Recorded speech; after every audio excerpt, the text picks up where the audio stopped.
Good afternoon, everybody. It is Steve Lookner with Agenda Free TV. We are here to bring you live coverage because RFK Jr., Robert F. Kennedy Jr., is going to address the nation at 2 p.m. Eastern Time.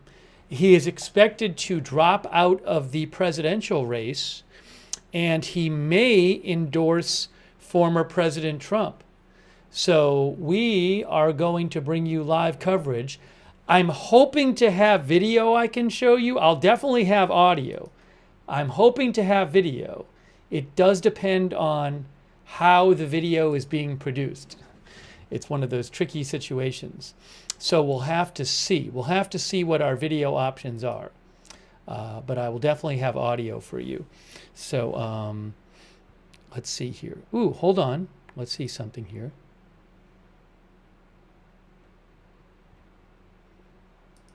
I have a couple sources here. That's helpful.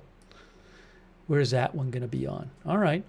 We might be able to make this work. Hopefully we can make this work. That is my sincere hope, is that we can have the video for you. So anyways, and then it's possible tonight. It's possible tonight because Robert F. Kennedy Jr. is making this speech in Phoenix. And former President Trump, Donald Trump, is having a rally tonight in nearby Glendale.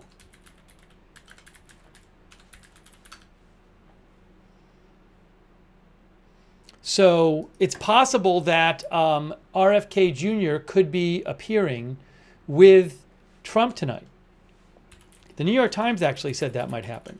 So I'm going to show you something about this, but I want to take some comments from you guys. Sorry, I'm just getting set up here. I'm just getting set up here.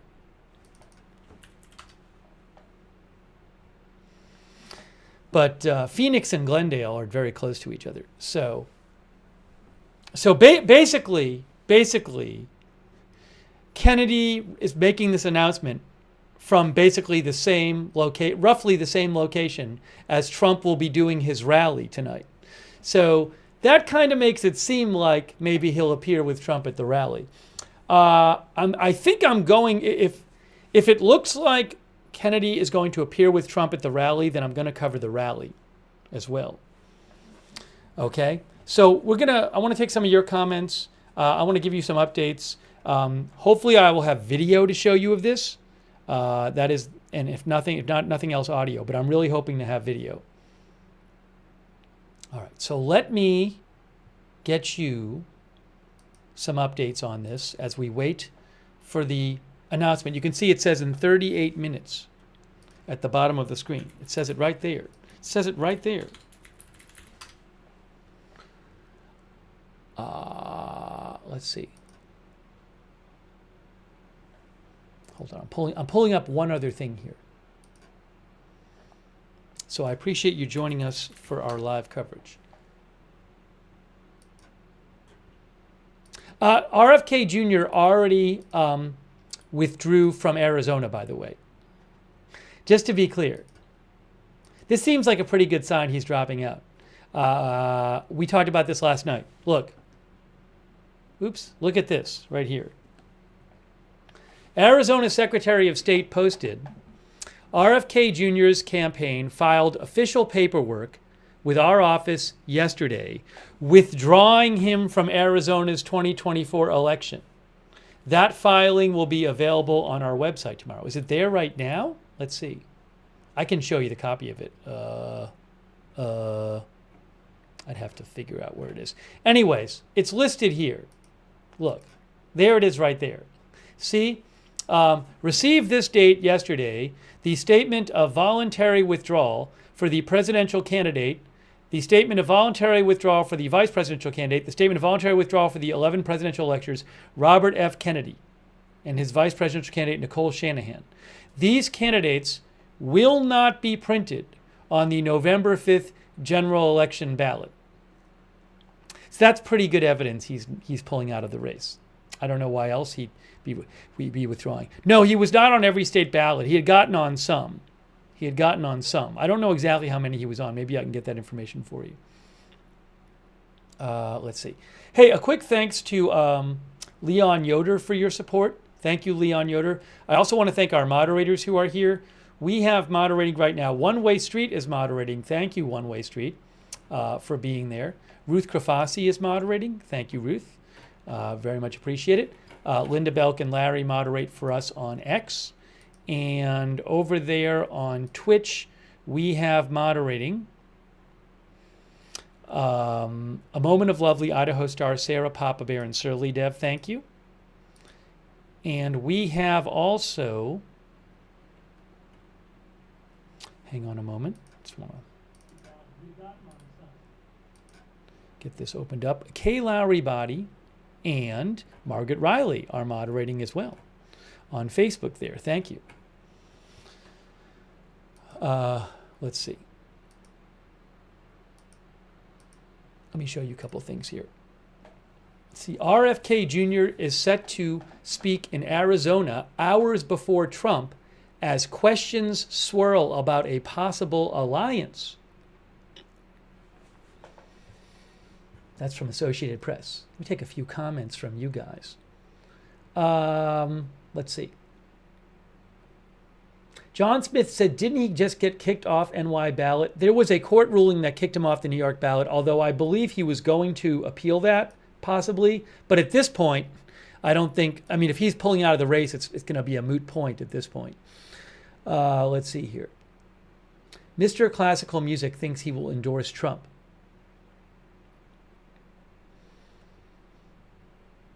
So look, let me show you this. RFK Jr. is set to speak in Arizona hours before Trump as questions swirl around a possible alliance. Robert F. Kennedy Jr. and Donald Trump are set to appear miles apart on Friday as speculation grows that Kennedy could drop his independent presidential bid and endorse Trump. Kennedy is scheduled to speak at 2 p.m. Eastern Time in Phoenix, quote, about the present historical moment and his path forward, according to his campaign. Hours later, tonight, Trump will hold a rally in neighboring Glendale. Trump's campaign has teased that Trump will be joined by a special guest, although neither campaign responded to messages about whether Kennedy would be that guest. Kennedy withdrew from the ballot in Arizona late Thursday, less than a week after he submitted well more than the required number of signatures to appear on the ballot. But his critics raised questions about the validity of some of the signatures and the involvement of a pro-Kennedy super PAC to collect them risk potentially running afoul of the rules against coordination between candidates and independent political groups. A year ago, some would have thought it inconceivable that Kennedy, a member of the most storied family in Democratic politics, would work with Trump to keep a Democrat out of the White House. Even in recent months, Kennedy has accused Trump of betraying his followers, while Trump has criticized Kennedy as the most radical left candidate in the race. But the two campaigns have ramped up their compliments to each other and engaged in behind-the-scenes discussion in recent weeks, according to those familiar with the efforts. Okay?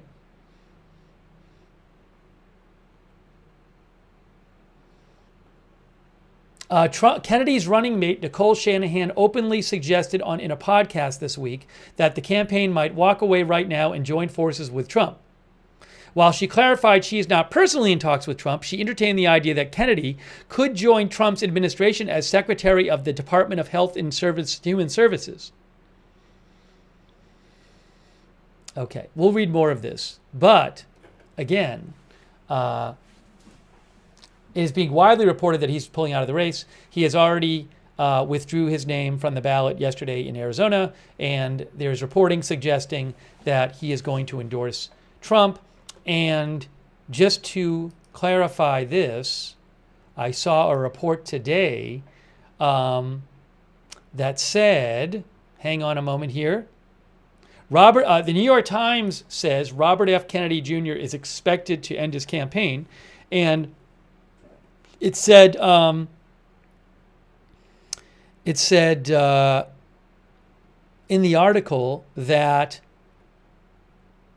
he has been talks to throw his support behind Trump, and where is it here?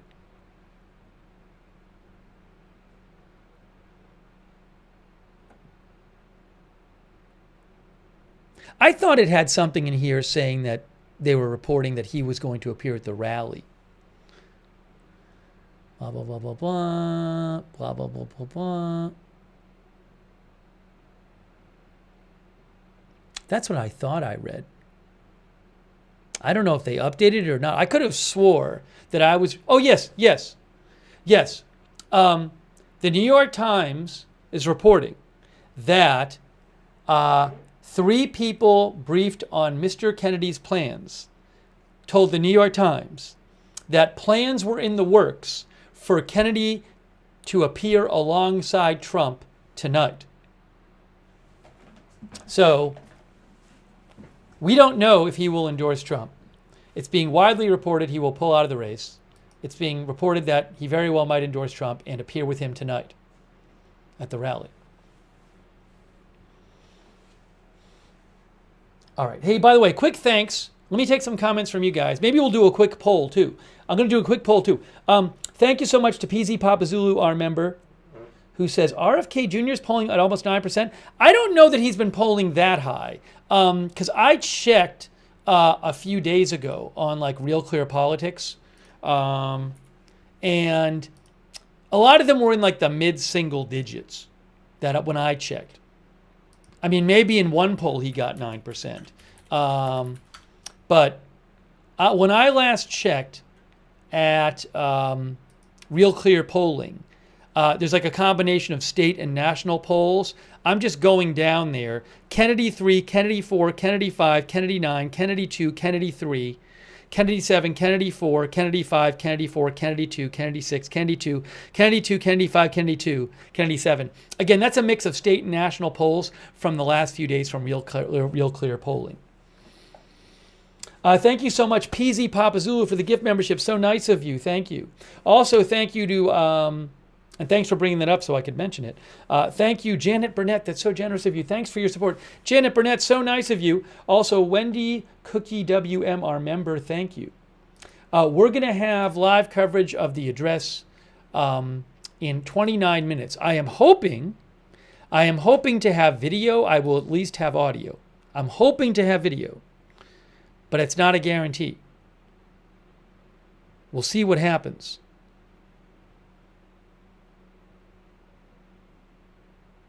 We'll see what happens here.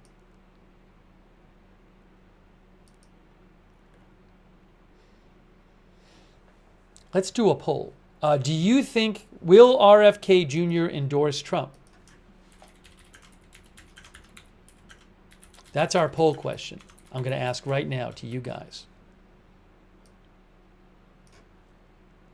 Here we go. Here we go.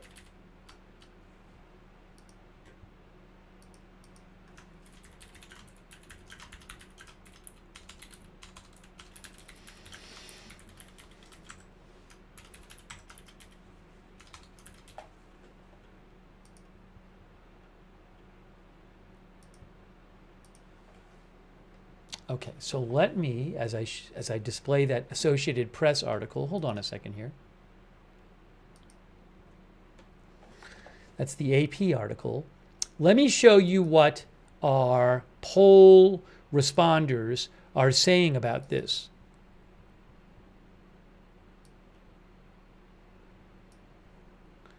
So over there on YouTube, our responders, 88% of them believe that RFK Jr. will endorse Trump. And on Twitch, right now, our viewers are saying that 83% of them on Twitch say he will endorse Trump. So the vast majority of our viewers think that he will endorse Trump. And to repeat, if RFK Jr. is going to appear at the Trump rally tonight, which I believe Trump is supposed to speak around 7 Eastern time, but if that happens, we will cover it. Thank you, our viewer 4955, who thinks Kennedy is too weird for Trump. We'll have to see. I mean, both sides. Well, I don't know if I would think maybe both sides have to agree to it. Well, it depends on if Kennedy is getting anything out of it. Speaking of which, let me show you something here. This is a report from Reuters. RFK Jr. wants administration job in return for endorsing Trump, Super PAC says. Now, this was a couple days ago. So Reuters had reported that independent U.S. presidential candidate Robert F. Kennedy Jr. wants a deal with Donald Trump in which he endorses the Republican rival in exchange for a job in a potential Trump administration, a Super PAC supporting Kennedy told Reuters on Wednesday. Kennedy's campaign said Wednesday he would address the nation on Friday in Arizona, where he will talk about the present historical moment and his path forward. Kennedy is planning to drop out of the election and endorse Trump, says Reuters. But that hinges on whether Trump offers Kennedy and others. Oh, sorry. This is not according to Reuters. This is according to the outreach director at a Super PAC supporting Kennedy, American Values 2024. Larry Sharp, the outreach director with American Values 2024, told Reuters that Kennedy is planning to drop out of the election and endorse Trump, but that hinges on whether the Republican offers Kennedy and others a position in the White House if elected. Trump told CNN this week he would certainly be open to Kennedy playing a role in his administration if the independent candidate drops out of the race and endorses him. I'm gonna wrap up the poll right now, but most of you think that Kennedy is going to endorse Trump. Okay, I appreciate you voting. Let me just quickly do this.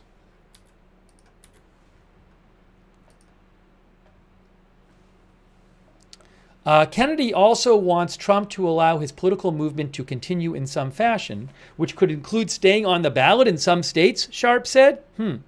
ABC News reported earlier, maybe like states that Trump is definitely going to win or lose. I don't know. ABC News reported earlier on Wednesday, citing unnamed sources, that Kennedy plans to drop out of the race by the end of the week and endorse Trump. Kennedy's running mate, Nicole Shanahan, told Los Angeles media company Impact Theory on Tuesday that he was considering ending his campaign to join forces with Trump. Trump has previously sought Kennedy's support. A phone call leaked to Reuters and other outlets in July showed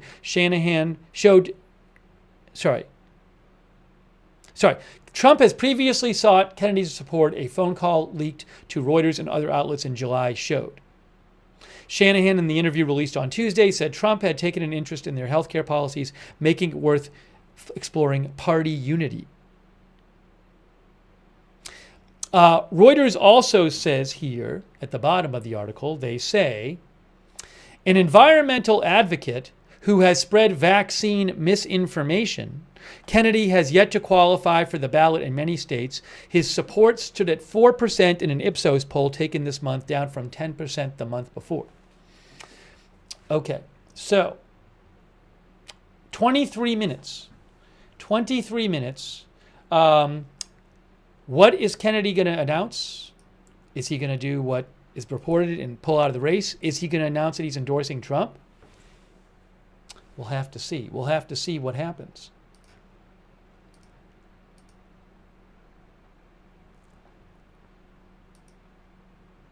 Oh, and quick thanks, by the way, to our viewer, Baby Blue Sky. Baby Blue Sky thinks RFK has to endorse Trump. His politics are not aligned with Kamala. That's what Baby Blue Sky thinks. Thanks for your support, Baby Blue Sky. What do you think? I'm going to read some comments from you guys. I'm going to read some comments here from you. Give me a shout. At Lookner on X. Hold on a second here.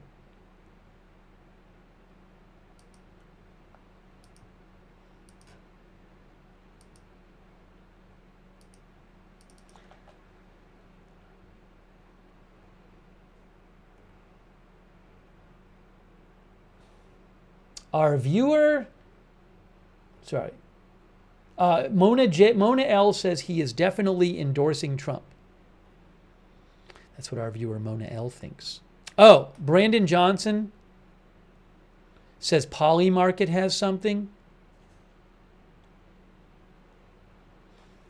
Thanks, Brandon. Let's check out the odds on Polymarket, which is a betting site.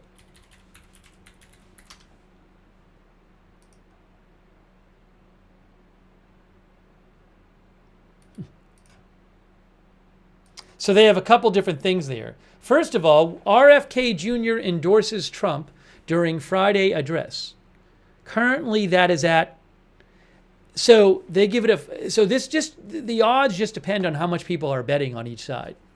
So on Polymarket, right now it's 45% chance he endorses during the address. Now, that the question is not will he endorse him, period. It's will he endorse him during the address. So some people betting that he won't endorse him during the address might think that RFK Jr. is going to endorse him, but just do it maybe tonight or something. So anyways, that's that one. And then there's another one they have here. Will RFK be the special guest at Trump's Arizona rally? Currently, bettors put that as a 64% chance on Polymarket. And then, hold on.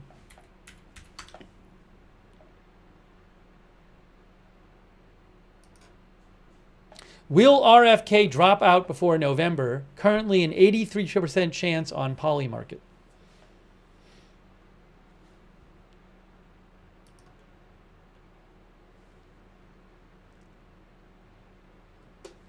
So that's some examples of what some bettors are thinking about this.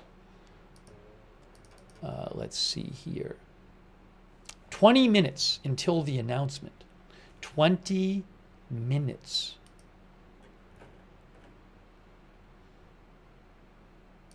Give me one moment here. Give me one moment here.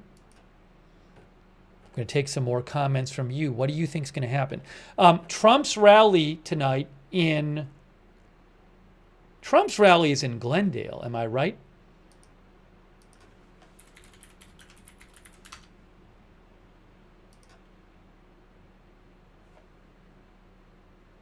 Yes, Trump's rally is in Glendale tonight, Glendale, Arizona, which is next to Phoenix, I believe. And that is at Trump is the official rally start time. So Trump will speak shortly after that, probably, is 7 Eastern time. Just 5 hours after Kennedy is supposed to speak. I'm going to actually show you on a map.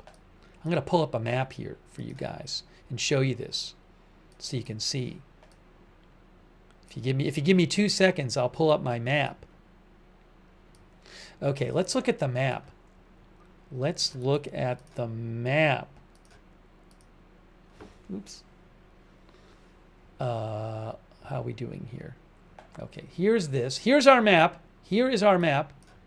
So look, Phoenix here, Glendale here. I think it's the next town over. Looks like it to me. Phoenix, Glendale. RFK Jr. is speaking in Phoenix. The rally is in Trump rally in Glendale.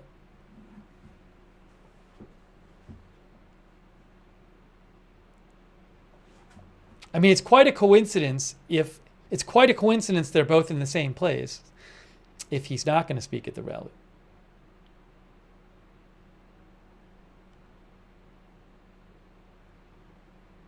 RFK Jr. says, PZ Wheat says, is RFK Jr. the special guest speaking at the Trump rally in Glendale? Well, we don't know. We don't know. He might be. He might be. There's supposed to be, I guess, a special guest there, supposedly. As we saw in at least one of the articles said that. Hold on a second here. One of the viewers said, is the video blurry? No. If your video is blurry, you are probably watching at too low a resolution, so you should check your resolution settings and bump them up. Like if you're watching on YouTube, for example, sometimes you can accidentally get put at a lower resolution.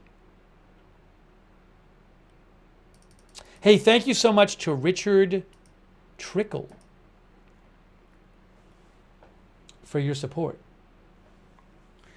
Richard thinks the Party of Democracy has fought tooth and nail to keep RFK Jr. off the ballot and sabotage his campaign. That's what Richard thinks. Thank you so much, Richard, for your support. Have they updated this article? Let's see. Again, just let me read you the start of this article from Associated Press. RFK Jr. is set to speak in Arizona hours before Trump as questions swirl around a possible alliance. Robert F. Kennedy Jr. and Donald Trump are set to appear miles apart in Arizona on Friday as speculation grows that Kennedy could drop his independent presidential bid and endorse the Republican nominee. Kennedy is scheduled to speak at 2 p.m. Eastern Time in Phoenix about, quote, the present historical moment in his path forward, according to the campaign. Hours later, at 7 Eastern Time, Trump will hold a rally in neighboring Glendale. Trump's campaign has teased he will be joined by a special guest, though neither campaign responded to messages about whether Kennedy would be that guest. Kennedy withdrew from the ballot in Arizona late last night, less than a week after he submitted more than the number of required signatures to appear on the ballot, but his critics raised questions about the validity of some of the signatures and the involvement of a pro-Kennedy super PAC to collect them. That risks potentially running foul of the rules against coordination between candidates and independent political groups. Anyways, so we are waiting to see if RFK Jr. pulls out of the race when he speaks in 15 minutes, and also whether he endorses Trump or maybe hints at endorsing Trump. Maybe if he's endorsing Trump, he'll keep it as a surprise until later.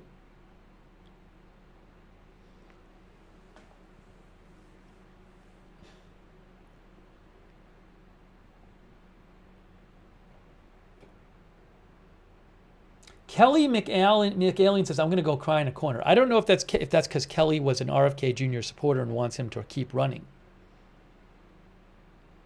Supergram thinks RFK has been treated shamefully by the Democratic Party. Thomas thinks RFK is joining Trump. It's not a coincidence. They're appearing in the same area today.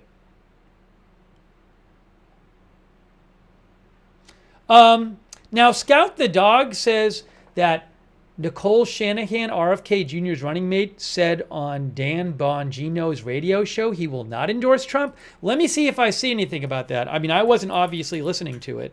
So let me see if I can find anything about that.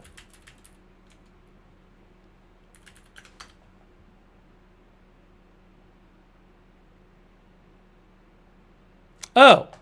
So, hold on. I am looking. There's a account called Sorry, I don't know when this was broadcast though.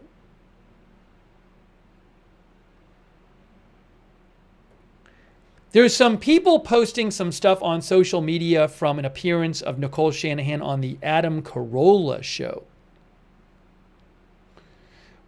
where she talks about hesitation to endorse. Not saying she won't endorse. Anyways, I don't know exactly when that was broadcast. But the thing that she said, which a number of accounts are posting a clip of, is that they are hesitating. I got to be careful though, because I don't know exactly when that aired.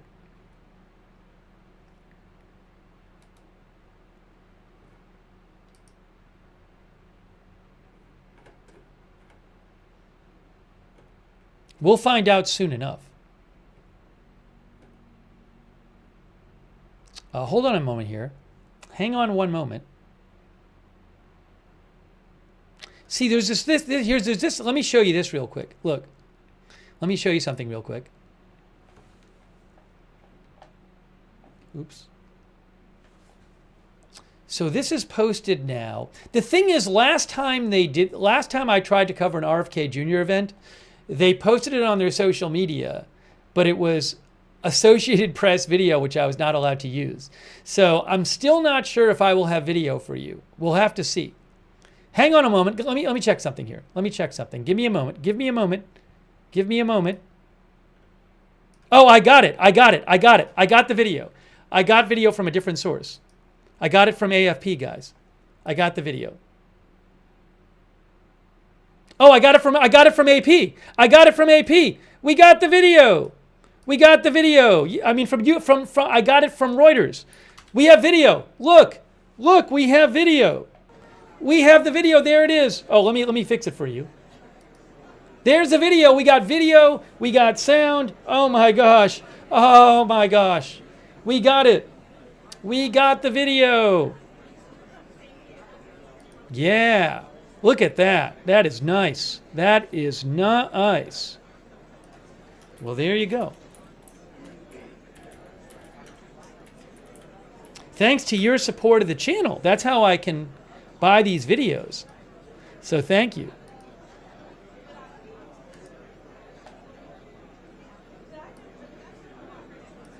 Look at this. We are live. We are live with the video. We're live with the video. I like when we get it early, too, so we can look at it.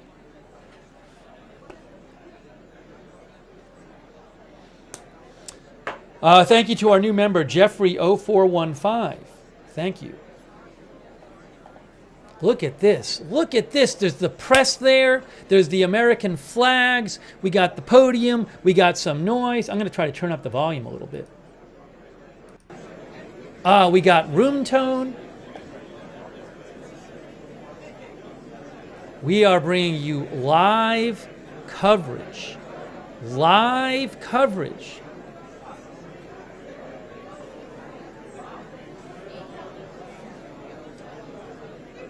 Let me thank our moderators again, because they're awesome, and I really appreciate it.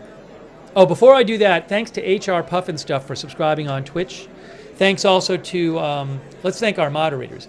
Over on Twitch, we have moderating A Moment of Lovely, Idaho Star, McBritches, Sarah, Papa Bear, and Surly Dev. Thank you so much. Kay Lowry Body, Margaret Riley over there on Facebook, moderating. Thank you. And any others I'm missing. Linda Belk and Larry on X, Ruth Krafasi on YouTube, One Way Street on YouTube, Carms on YouTube. Thank you for moderating. Thank you so much, Debbie James, for the gift membership, and Peasy Wheats for your support. Thank you. So, RFK Jr., independent candidate for president, it's being widely reported that he is going to pull out of the race. There's reporting suggesting he very well might endorse Trump. I don't know if that's going to happen for sure. Maybe he'll hint at it. This is happening in Phoenix, Arizona, in the next town over, basically, Glendale. In about 5 hours, Trump's going to do a rally. There's some reporting suggesting that RFK Jr. could appear at Trump's rally. The Trump team has been promoting a special guest at the rally. So, and then, you know, this could be a close, very close presidential race. It's looking like it will be quite close. So could this impact the race?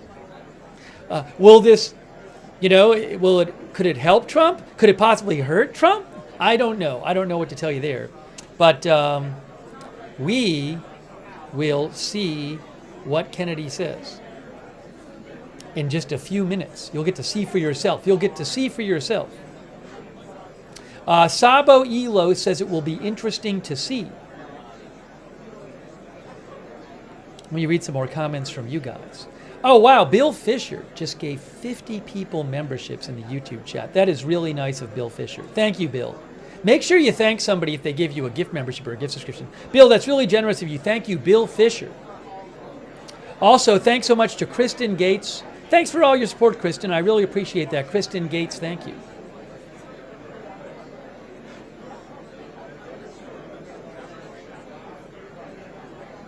Darth Tater says his own family has come out and said you should not vote for him. Some of his family members have said that.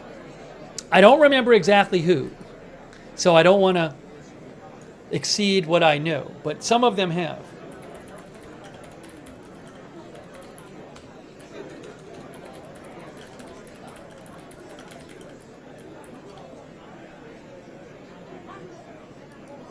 For example, in April, NBC News reported in April that more than a dozen members of the Kennedy family endorsed President Biden.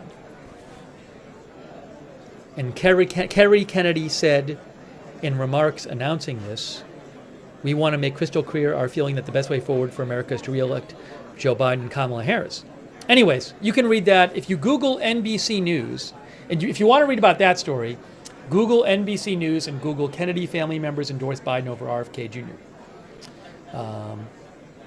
But anyways, you can read more about that there. Let's see here. Jeff Cook, our viewer, says, I bet he doesn't endorse.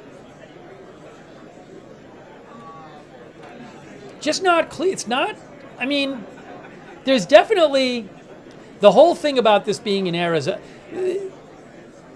I mean, this is just, it would seem, unless I'm wrong, I mean, maybe it was just an accident, that maybe there's some other reason that he is doing this in Phoenix and Trump is doing a rally 5 hours later in the next town over. So that maybe I just don't know what that reason is, and maybe if I knew, I'd be like, oh, it just was a coincidence that this worked out. Absence of that, though, it seems like, you know, but who knows? Who knows? Also, maybe he could have thought he might and then changed his mind. I mean, it's up to him. He could change his mind right now. He could change his mind about what he's speaking about right now. He hasn't said anything yet. Say he's going to pull out of the race. He could just change his mind. Thank you, Cheryl Moran. That is very generous of you. Cheryl Moran, I really appreciate your support. Thank you so much. And thanks also Robert Twidwell for the gift memberships. Thank you, Robert. And also Holly K for your support. Thank you, Holly K. We have live video coverage. Look, it is live. We are live, waiting for RFK Jr. to speak. He is expected to pull out of the race. It's possible he'll endorse Trump. It's possible he'll be at Trump's rally tonight. I will say this, if there is a chance that he will be at Trump's rally, we will be covering it here for you. So I would say odds are pretty good that I'm going to end up covering Trump's rally tonight, because unless RFK Jr. says something like, I am definitely not going to the rally, I am getting on a plane right now, I'm guessing I'll end up covering the rally tonight, because that would be an interesting moment to see. So that rally, Trump, the official start time for the rally is at 7 Eastern time. So keep an eye out for that. Let's see here. Deeper Understanding, our viewer, thinks it will not make a difference in the polls. Oh, Marcella says it's delayed. Marcella says it's delayed until 2:30. Is that true? Hold on a second here. I don't know where she got that information from. Where did she get that information from? She's usually a good source. She's a viewer, but she's a good source. I'll ask her.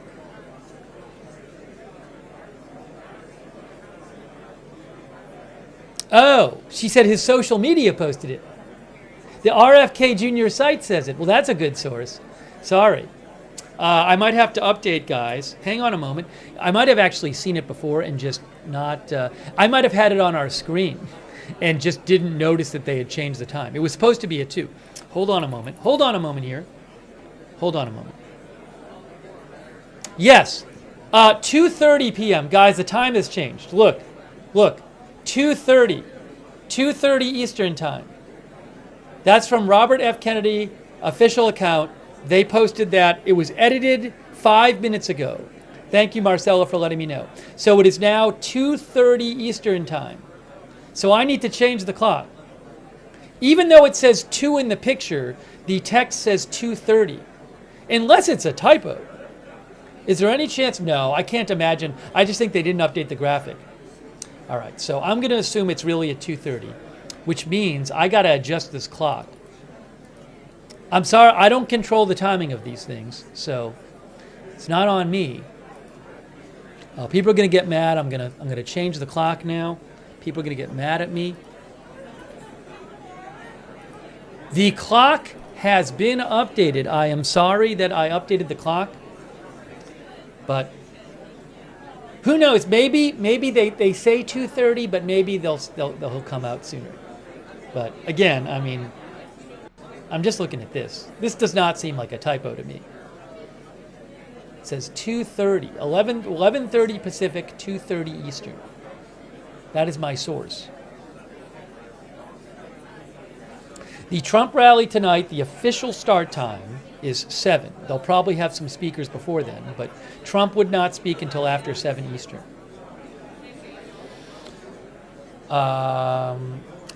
Yes, one of our viewers says Fox said Trump is in Las Vegas, Ron said.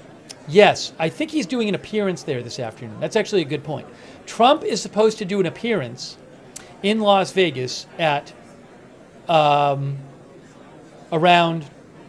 2:45 or so Eastern time, after this announcement starts.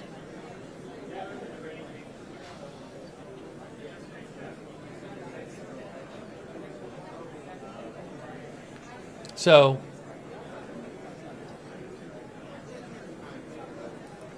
let me just keep an eye on their social media. Yeah, they have not updated. They have not. The last post 7 minutes ago, they said it. It's a little weird. I mean, there is a chance. There's a small chance that the 11:30, 2:30 is a typo. Because they have gone live, and this does say 2 p.m. Eastern, but that was from before. I really think that's probably correct. Also, these kind of things get delayed all the time. Thank you so much to Long Walker's Life, our new member. Thank you, Ted W., for your support. Yes, SW, this is a full-time channel. And I have a personal channel, I do too, when it's not as busy with the news, but most of the time I'm here. Maybe we'll do... We're going to do a poll. We're going to do another poll. One of our viewers suggested this question before. Our poll question while we're waiting is going to be, by the way, right now it is 2 p.m. So the poll question is going to be, will Trump appear at the rally tonight? No, sorry, will RFK Jr. appear at Trump's rally tonight? Will RFK Jr. appear at Trump's rally tonight? That is going to be our poll question. And I'll show you what you guys say about this. Will RFK Jr. appear at Trump's rally tonight? I'm posting the poll right now. Oops. I am posting the poll question on YouTube and Twitch, and you can vote on it. So the poll is posted on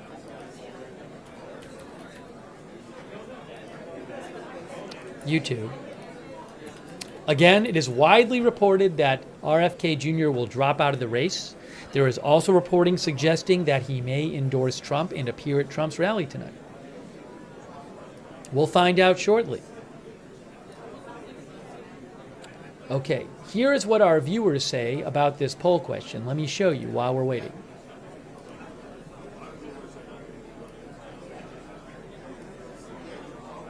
So, what we have is, on YouTube, 80% of you, 80% say that RFK Jr.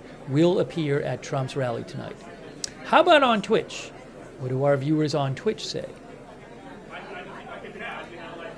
Let's see. A little less optimistic on Twitch, but still optimistic. The Twitch vote is 58% say yes, 42% say no. Thanks so much to our new member, Crime Girl 420. Thank you. We are bringing you live breaking news coverage. RFK Jr. about to address the nation. You are looking at live video. We're bringing you live coverage. We'll see what he has to say. Now, I believe he was going to take questions too, although I'm not sure. Let me check his social media site, because when I last checked his site, I think they said he was going to take questions, which could change. I have to see here. Hold on a moment.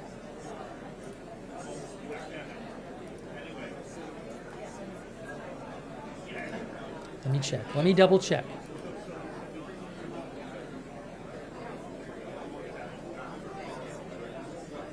So what the site said is that, yes, well, the site originally said this was going to be a press conference. So maybe he'll take questions. I don't know. All right, thank you for voting. Again, 80% of our YouTube viewers think he is going to appear at the Trump rally tonight, and 61% of our Twitch viewers. I appreciate you voting. Only 26 minutes. What do you guys think is going to happen? Nicholas Oberly, our viewer, thinks they delayed it because the DNC called him, begging him not to drop out. Let me also just see if I have any new reporting for you. So give me a moment here. I just want to see if there's any new reporting coming out about this.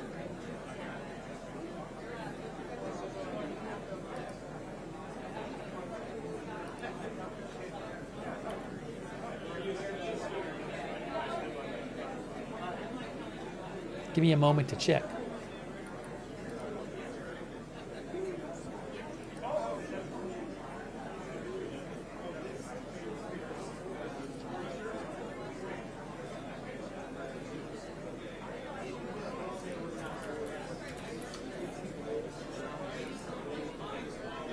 Yes, late last night, the Kennedy campaign withdrew his name from the ballot in Arizona. But as AP reported, there were questions about whether he was going to face, what happened to the Reuters feed? The Reuters feed paused. Hold on a moment. This is the Reuters feed. Hang on a moment here. They are temporarily frozen. They're back. The Reuters feed is back. The feed is back. So what AP reported is that Kennedy might have his. You might think, oh well, he pulled his name out last night off the Arizona ballot. That's it. He's pulling out. But what Reuters reported is that his critics raised questions about the validity of some of his signatures in Arizona and the involvement of a pro-Kennedy super PAC to collect them, risked potentially running afoul of rules against coordination between candidates and independent political groups. So it's possible that the reason he withdrew his name in Arizona is that he was going to face challenges and get thrown off the ballot anyway. I mean, it seems like more likely that he withdrew his name from Arizona because he's really pulling out of the race. But we'll have to see. And again, he could always change his mind. They're having a couple of little issues here with their feed, but I actually have a second feed I can show you too. So give me a moment. Let me just do this. While this is paused. Reuters is normally pretty reliable with their feeds though, but I have a second feed I can show you from AFP. Give me a moment here. There's the other feed. There's the feed from AFP. There's the AFP feed. That one's still frozen, but we got that one too. Two feeds.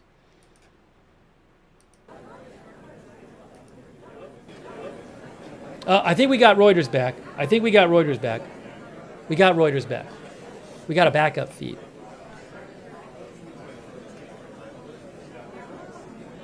Hey, thank you so much. We have thank you, Rue Welch, for your support. Sorry, and then we have Baby Blue Sky. Thank you. Baby Blue Sky says, I think the special guest at Trump rally will be a Democrat defector. That's what Baby Blue Sky thinks, not RFK Jr. We'll have to see. We'll have to see.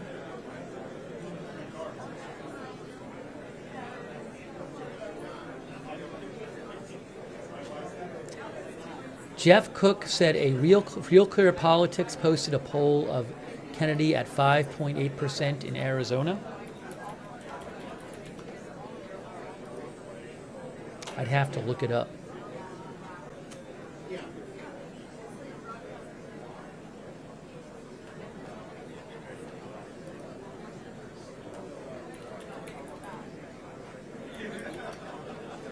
Rasmussen reports, which is known as a more conservative or a more Republican polling group, they had a poll in Arizona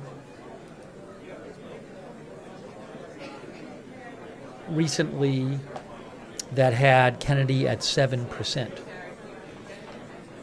And then a couple weeks ago, New York Times had a poll, New York Times Siena had a poll about Arizona, which had Kennedy at 5%, according to Real Clear Polling. A lot of the polls that shown on Real Clear Polling, recent presidential polls, national and state polls, had Kennedy like in the mid-single digits.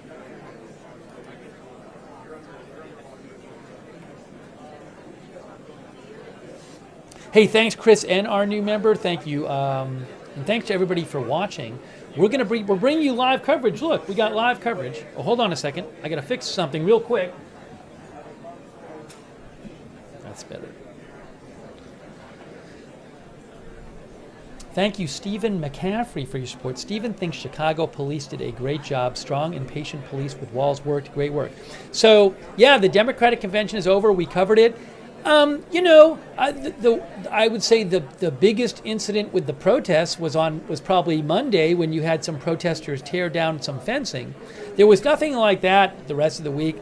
Last night it looked from some video I saw like there was a small group of protesters who lingered around after a lot of other protesters went home, and there were some protesters stopping traffic, confronting, I believe, some delegates who were leaving the convention, but there was no major violence with the protests.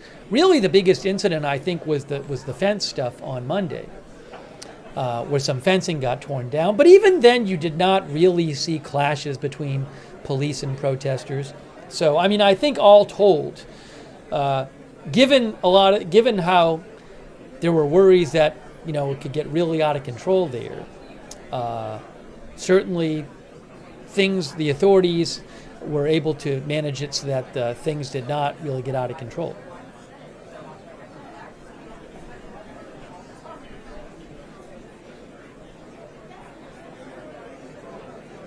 Let me just see if I have any updates for you being reported in the. We're now 19 minutes away. If it starts at 2:30, it was supposed to start at 2, but then they announced we're starting at 2:30 Eastern time. Let's see here. I am looking for updates.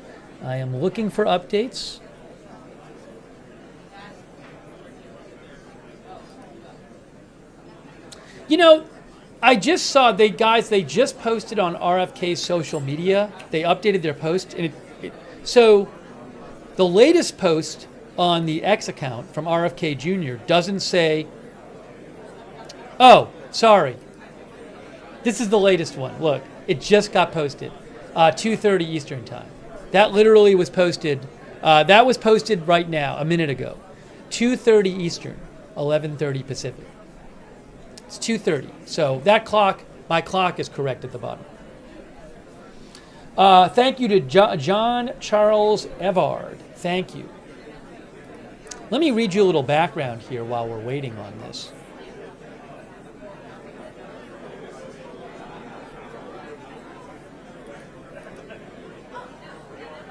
Hang on a moment here.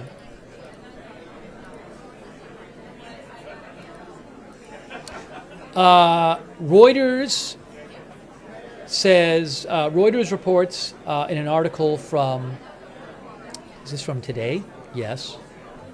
The title of the article is RFK Jr. withdraws presidential bid in Arizona, State Secretary says. We talked about that earlier. RFK Jr. last night filed paperwork to withdraw from the presidential ballots in the state of Arizona.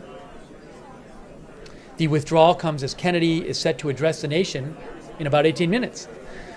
A super PAC supporting Kennedy told Reuters on Wednesday that Kennedy wants a deal with Donald Trump in which he endorses Trump in exchange for a job in a potential Trump administration. Trump told CNN this week he would certainly be open to Kennedy playing a role in his administration if the independent candidate drops out of the race and endorses him.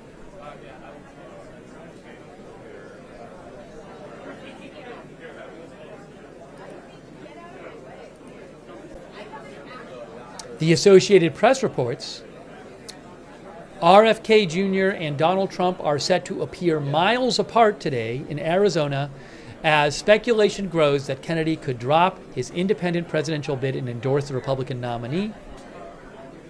Trump will be holding a rally in neighboring Glendale. This is in Phoenix. Kennedy is speaking in Phoenix. Trump will be holding a rally in neighboring Glendale tonight. Trump's campaign has teased that he will be joined by a special guest, though neither campaign responded to AP messages about whether Kennedy would be that guest. Again, if it looks like Kennedy might appear at the Trump rally tonight, I will be covering that rally.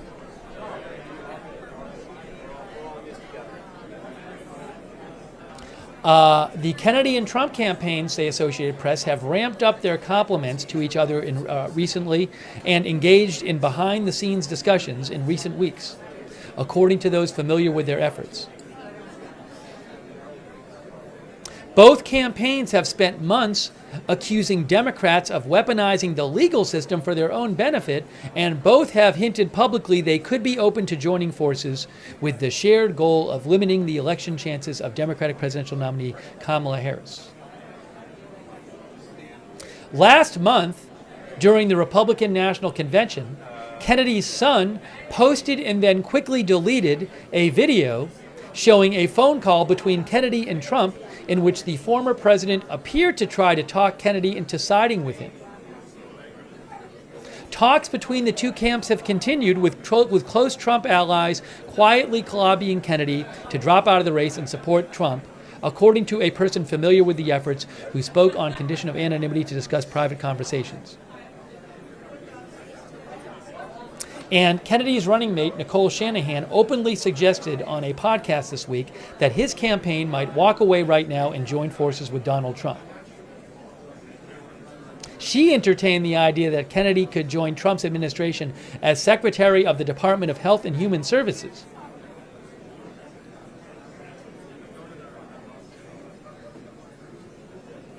AP also reports that there is some evidence that Kennedy's staying in the race would hurt Trump more than Harris. According to a July AP NORC poll, Republicans were significantly more likely than Democrats to have a favorable view of Kennedy.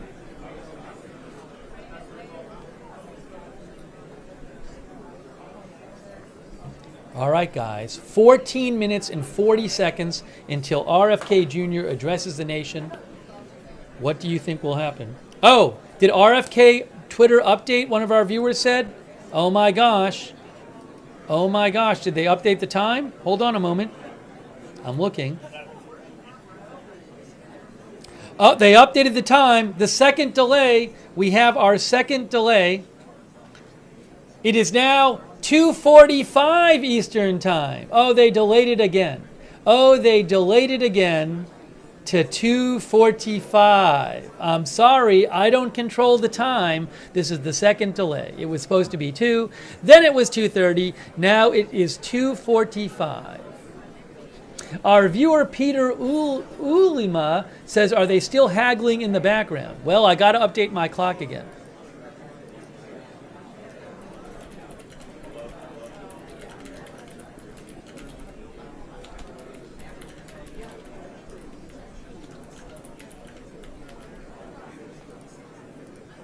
All right. I'm sorry, guys. I got to update my clock again. Because they keep changing the time. They keep changing. I'm sorry. I don't like to. I want to see it as much as you. But I don't control. It's so sad. It's so sad when I have to update the clock. Hey, at least they're keeping us informed. I hate having to do it, though. I'm sorry. Here we go. I'm sorry, guys. I'm sorry. I just did it. Evelyn Volner says backroom negotiations.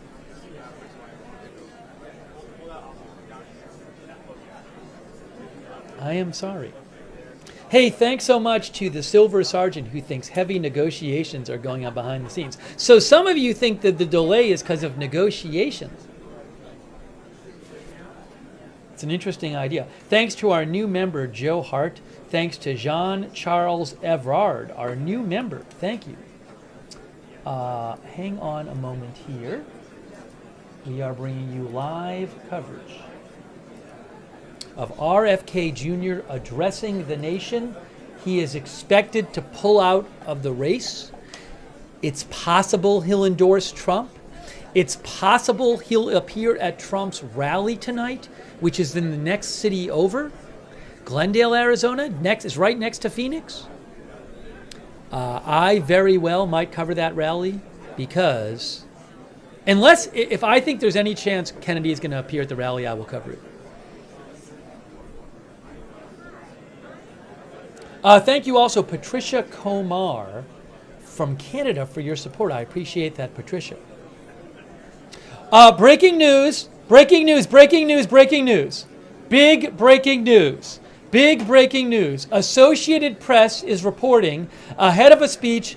RFK Jr. says in a Pennsylvania court filing he will be endorsing Donald Trump. Breaking news. Breaking news. AP is reporting that RFK Jr. is going to endorse Trump. Big breaking news.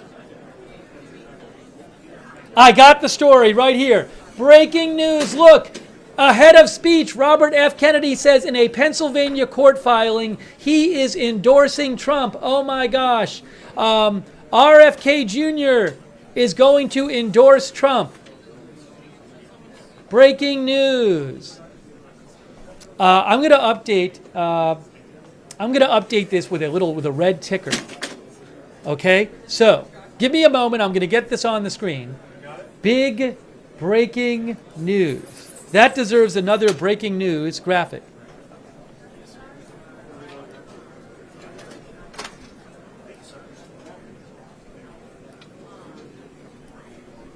Hang on a moment here. Hang on a moment here. What am I doing? Oops, sorry. We disappeared for a second. Hang on a moment. All right, what I got to do. Breaking news.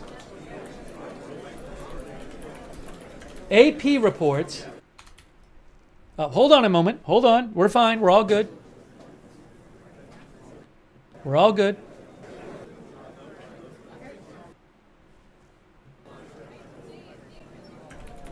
AP reports that Robert Kennedy Jr.'s campaign said in a Pennsylvania court filing Friday he is endorsing Donald Trump for president.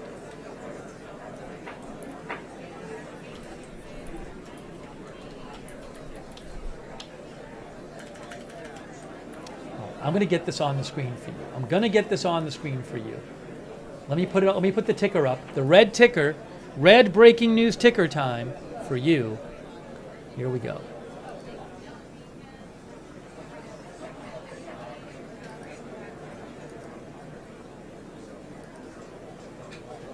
Let me read you what Associated Press is reporting right now. Associated Press reports that,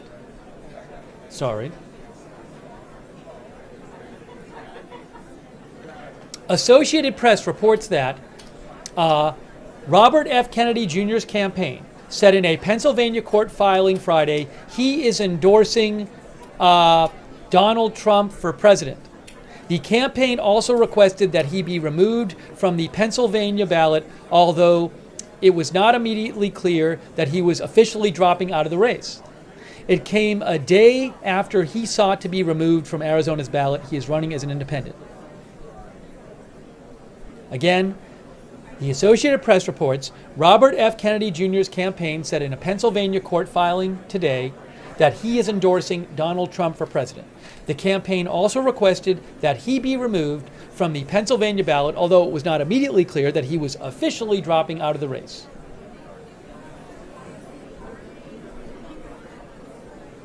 Breaking news.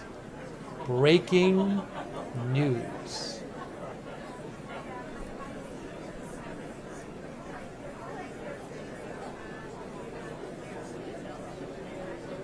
Wow. Wow, guys. 22 minutes. 22 minutes until, supposedly, the announcement.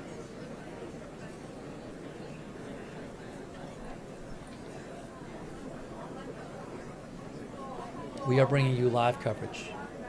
Ooh, hold on a second. Actually, I got to show you this angle. I was given wrong information about the other one. I was showing you a different angle, and it was from AFP, and they just had it posted, and then they just said, oh, you can't use that.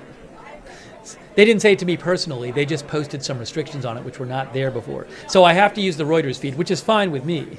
It's just, originally AFP had the feed posted as just anybody can use it. And then they changed that. Yeah, that's what happened. So that's not on me. That's on them. That's on AFP. Their fault. Okay, so we're going with this. We're going with this footage from Reuters. This I can definitely use.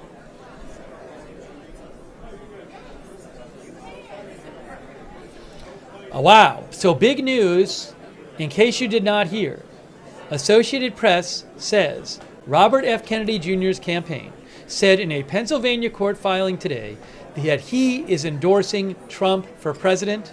The campaign also requested that Kennedy be removed from the Pennsylvania ballot, though it was not immediately clear that he was officially dropping out of the race.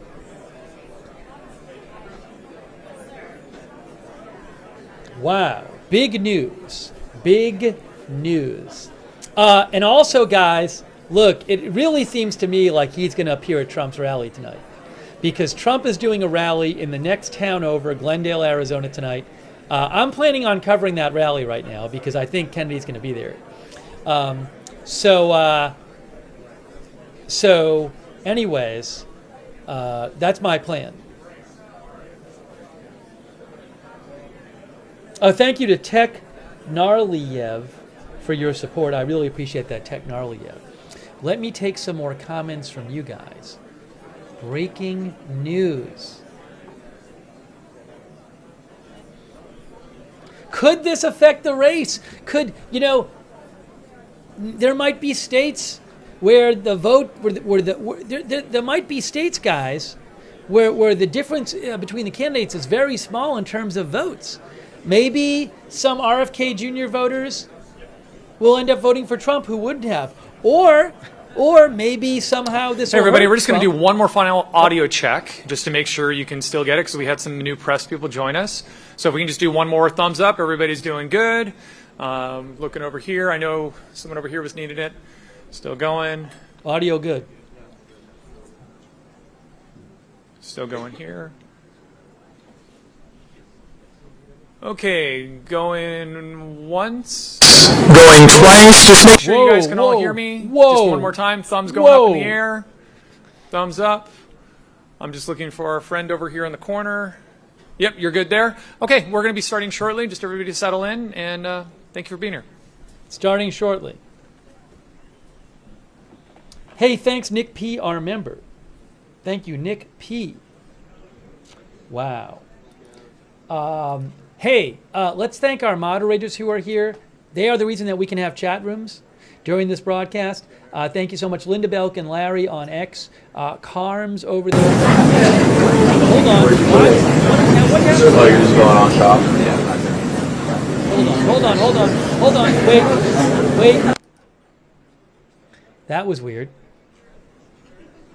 I don't know where that was coming from.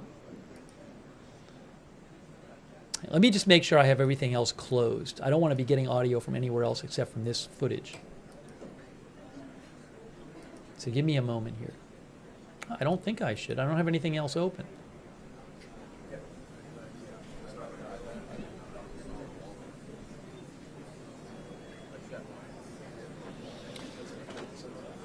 Thanks to, I'm sorry, I was just thanking our moderators real quick here. One Way Street is moderating, Ruth Prefasi, Carms, thank you. Linda Belk and Larry on X, thanks for moderating over there. A Moment of Lovely, Big Ball of Yarn, Serrero. Daily Disclosure, David Green, Idaho Star, Sarah, Papa Bear, and Surly Dev on Twitch. And thanks also Eat Bites for your support on Twitch. And Who Shot JR and V110 on Twitch, thank you. And HR Puffin Stuff. And also thanks to our Facebook moderators like Margaret Riley and Kay Lowry Body and any other moderators I might be missing, thank you. So, RFK Jr., according to AP, he will endorse Trump. And according to AP, he's already asked that to be removed from the Pennsylvania ballot. He last night asked to be removed from the Arizona ballot. All signs are that RFK Jr., Robert F. Kennedy Jr., will drop out of the race and endorse Trump. Uncle Floyd GG says Kennedy at the rally tonight would be insane. So we are bringing you live breaking news coverage.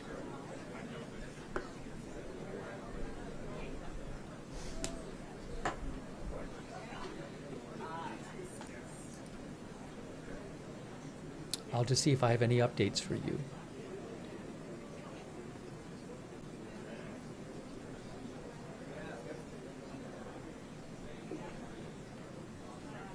Yeah, the AP report right now is the big report that everybody is talking about. It's a short report. I'm going to read you the Associated Press report again. Let me read you that report again. It says, ahead of speech, Robert F. Kennedy Jr. says in a Pennsylvania court filing, he is endorsing Trump. Ahead of a planned speech, Robert F. Kennedy Jr.'s campaign said in a Pennsylvania court filing today that he is endorsing Donald Trump for president. Kennedy's independent campaign also requested that he be removed from the Pennsylvania ballot, although it was not immediately clear if he was officially dropping out of the race. Kennedy was about to speak in Arizona about, quote, the present historical moment and his path forward, according to his campaign. Hours later, Trump will be holding a rally in neighboring Glendale, Arizona. Trump's campaign has teased that he will be joined by a special guest, though neither campaign responded to messages about whether Kennedy would be that guest. And Kennedy withdrew from the ballot in Arizona late yesterday. Whew, guys. 15 minutes if it starts at the set time. Big news today. If you thought you were going to get a political news day off the day after the Democratic convention, you were wrong. Thank you so much, Mitchell Cruz, for your support. I really appreciate it, Mitchell. Thank you. Bringing you live breaking news coverage here. Our viewer Bidenator says this is huge. It's a big story. It is a big story, and we're bringing you live coverage. And then after his announcement, we're going to take your comments, guys. We are going to take your comments after his announcement.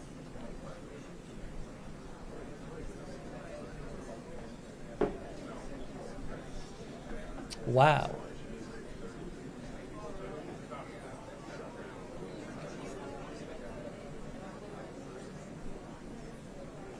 I do not know if he'll be taking questions. I do not know if he will be taking questions. It's a good question whether he'll be taking questions.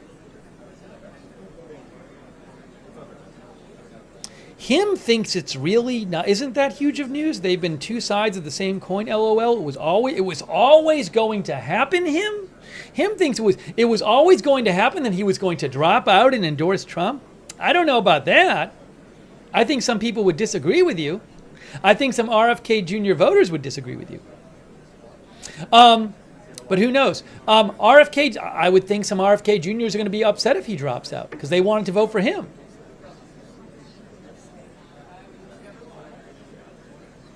Rex says, after the telephone call leak, no one is surprised.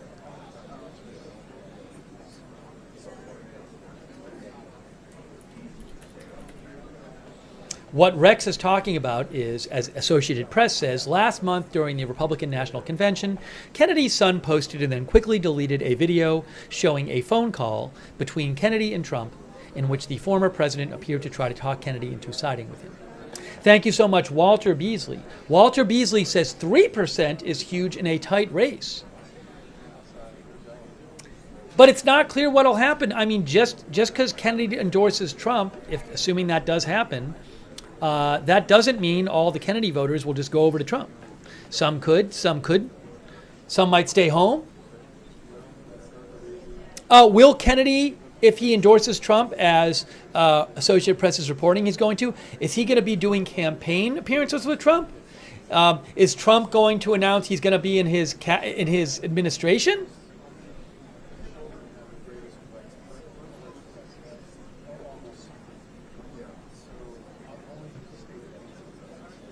Wow, guys.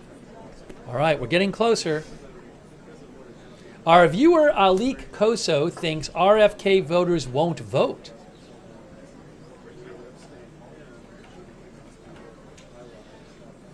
Wow.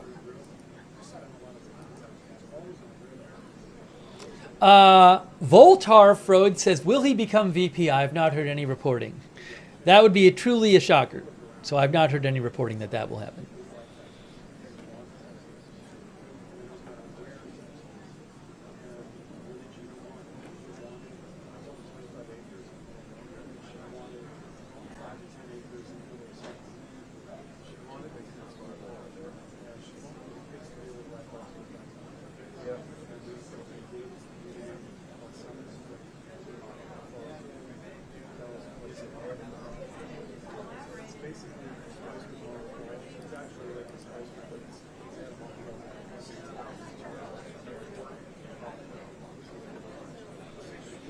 Hang on one moment here.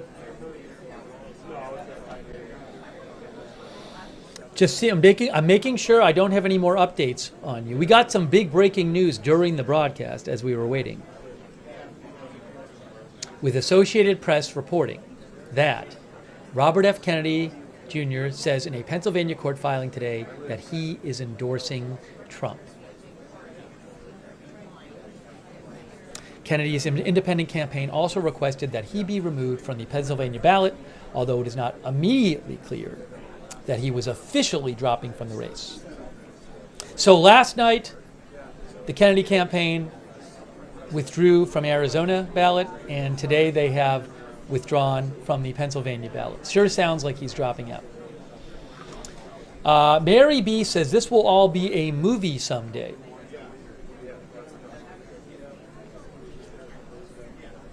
Lisa Spann says she believes RFK Jr. and Trump supporters overlap. Its significant differences are few.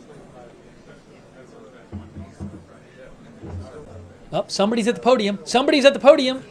Somebody was just at the podium.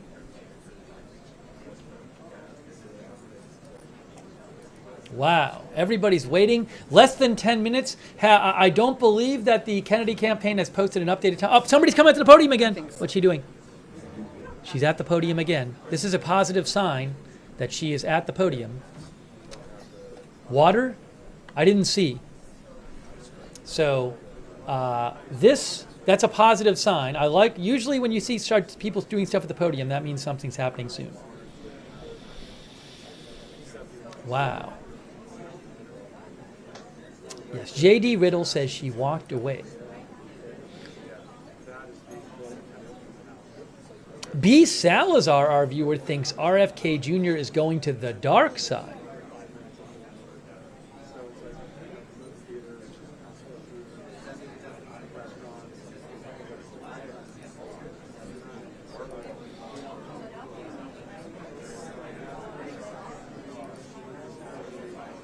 Clayton Fells, our viewer, thinks Trump is going to drop out and endorse RFK. Clayton is joking.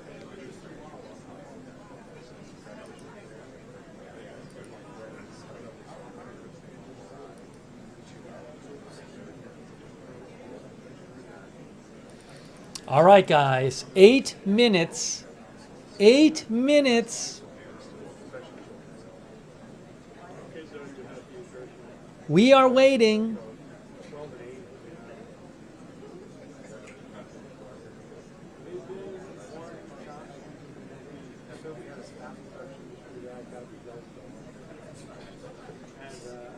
By the way, CNN is also reporting the same thing. Edward Isaac Dover says RFK Jr. makes his endorsement of Trump official via filing in PA court obtained by CNN. And that court filing says, as a result of today's endorsement of Donald Trump for the office of President of the United States, hereby withdraw their opposition to their attempts to keep him and Shanahan off ballot. So again, CNN is reporting the same thing as AP. They are both reporting that in a court document filing from today in Pennsylvania, the RFK Jr. campaign says they are endorsing Trump.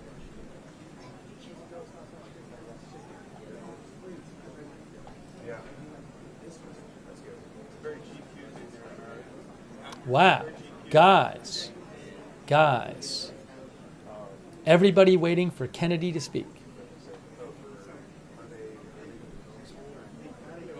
Bot Zero says, what do you think RFK Jr. will announce? Well, I would have to think he's going to say he's pulling out of the race. Now, there's a chance, even if he's endorsing Trump, there's a chance he might not say it and keep it a surprise. Well, maybe he'll tease it and then appear at the Trump rally tonight.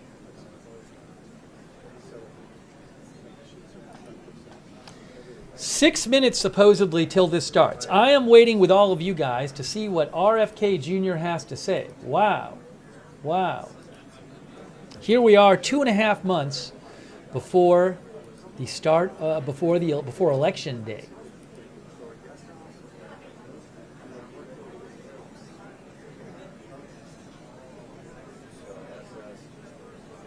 Our viewer ETF Bit thinks Kennedy will wait to endorse until tonight.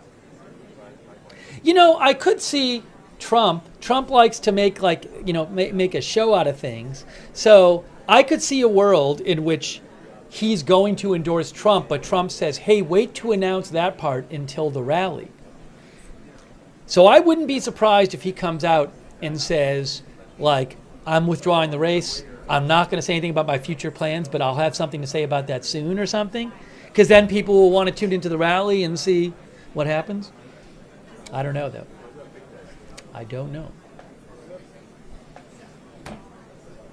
We are bringing you live breaking news coverage.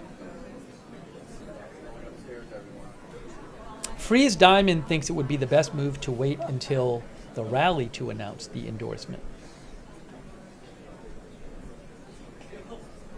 No, we're not doing any more polls. We have less than 5 minutes until the start time. So no polls right now. We're just going to wait till he speaks.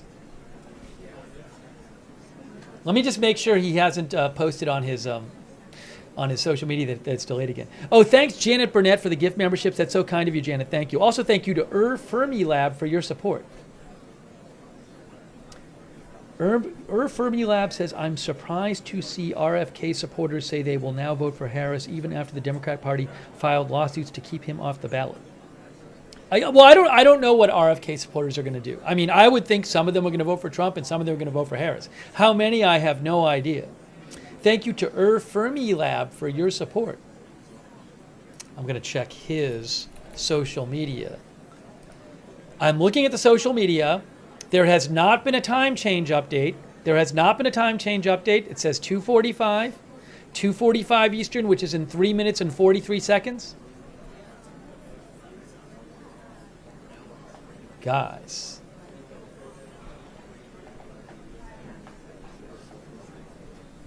So let us just watch and see what he says. Oh, the camera is moving. We are seeing people in the room. It is filled with press. The camera just moved. The room is filled with press.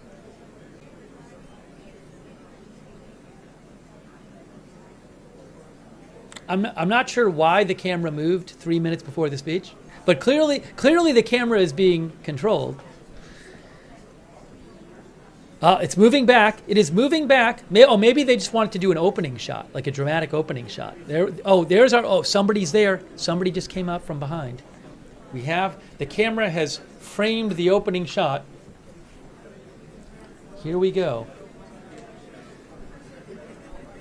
We are live. It's time for our live graphic. We are live.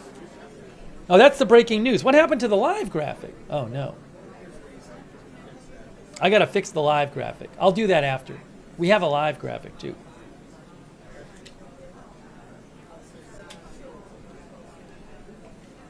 Write myself a note to get the live graphic fixed.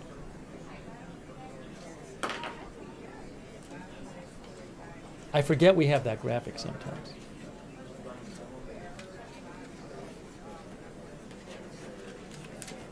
Two minutes according to the start time. That's not an official 2-minute warning, but 2 minutes according to the start time from the Kennedy campaign, 2:45 Eastern. It is now 2:43. I'm just waiting with all of you. Again, Associated Press is reporting that Kennedy in a filing, CNN and Associated Press both report that the Kennedy campaign in a Pennsylvania court filing says that he is endorsing Donald Trump for president.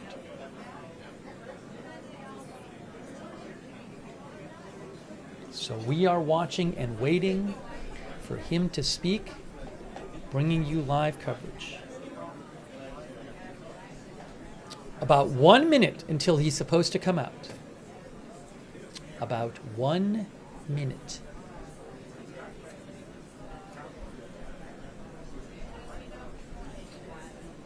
Integrity Farmer Bob says, I'd spit my drink out if he came out wearing a MAGA cap.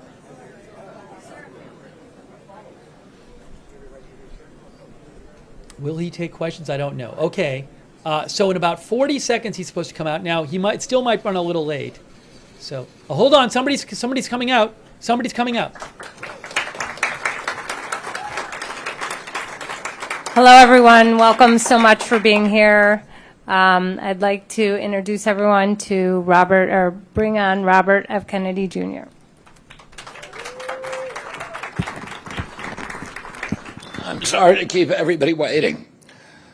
16 months ago, in April of 2023, I launched my campaign for President of the United States. I began this journey as a Democrat, the party of my father, my uncle, the party which I pledged my own allegiance to long before I was old enough to vote. I attended my first Democratic convention at the age of 6 in 1960. And back then, the Democrats were the champions of the Constitution, of civil rights. The Democrats stood against authoritarianism, against censorship, against colonialism, imperialism, and unjust wars. We were the party of labor, of the working class. The Democrats were the party of government transparency and the champion of the environment. Our party was the bulwark against big money interests and corporate power. True to its name, it was the party of democracy. As you know, I left that party in October because it had departed so dramatically from the core values that I grew up with. It had become the party of war, censorship, corruption, big pharma, big tech, big ag, and big money.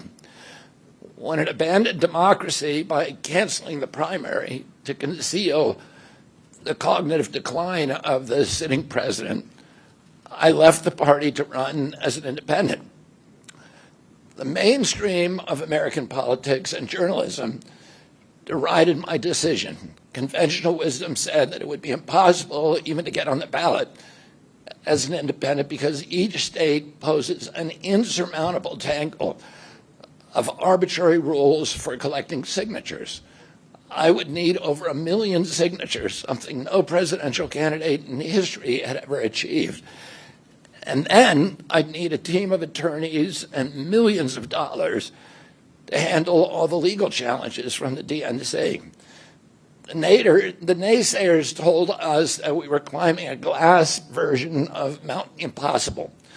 So the first thing I want to tell you is that we proved them wrong.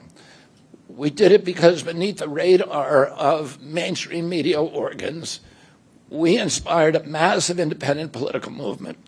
More than 100,000 volunteers sprang into action, hopeful that they could reverse our nation's decline. Many worked 10-hour days, sometimes in blizzards and blazing heat.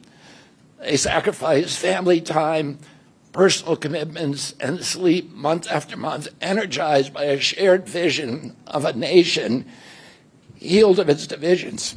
They set up tables at churches and farmers' markets. They canvassed door to door. In Utah and in New Hampshire, volunteers collected signatures in snowstorms, convincing each supporter to stop in the frigid cold, to take off their gloves, and to sign legibly. During a heat wave in Nevada, I met a tall, athletic volunteer who cheerfully told me that he had lost 25 pounds collecting signatures in 117-degree heat. To finance this effort, young Americans donated their lunch money, and senior citizens gave up part of their Social Security checks. Our 50-state organization collected those millions of signatures and more. No presidential campaign in American political history has ever done that.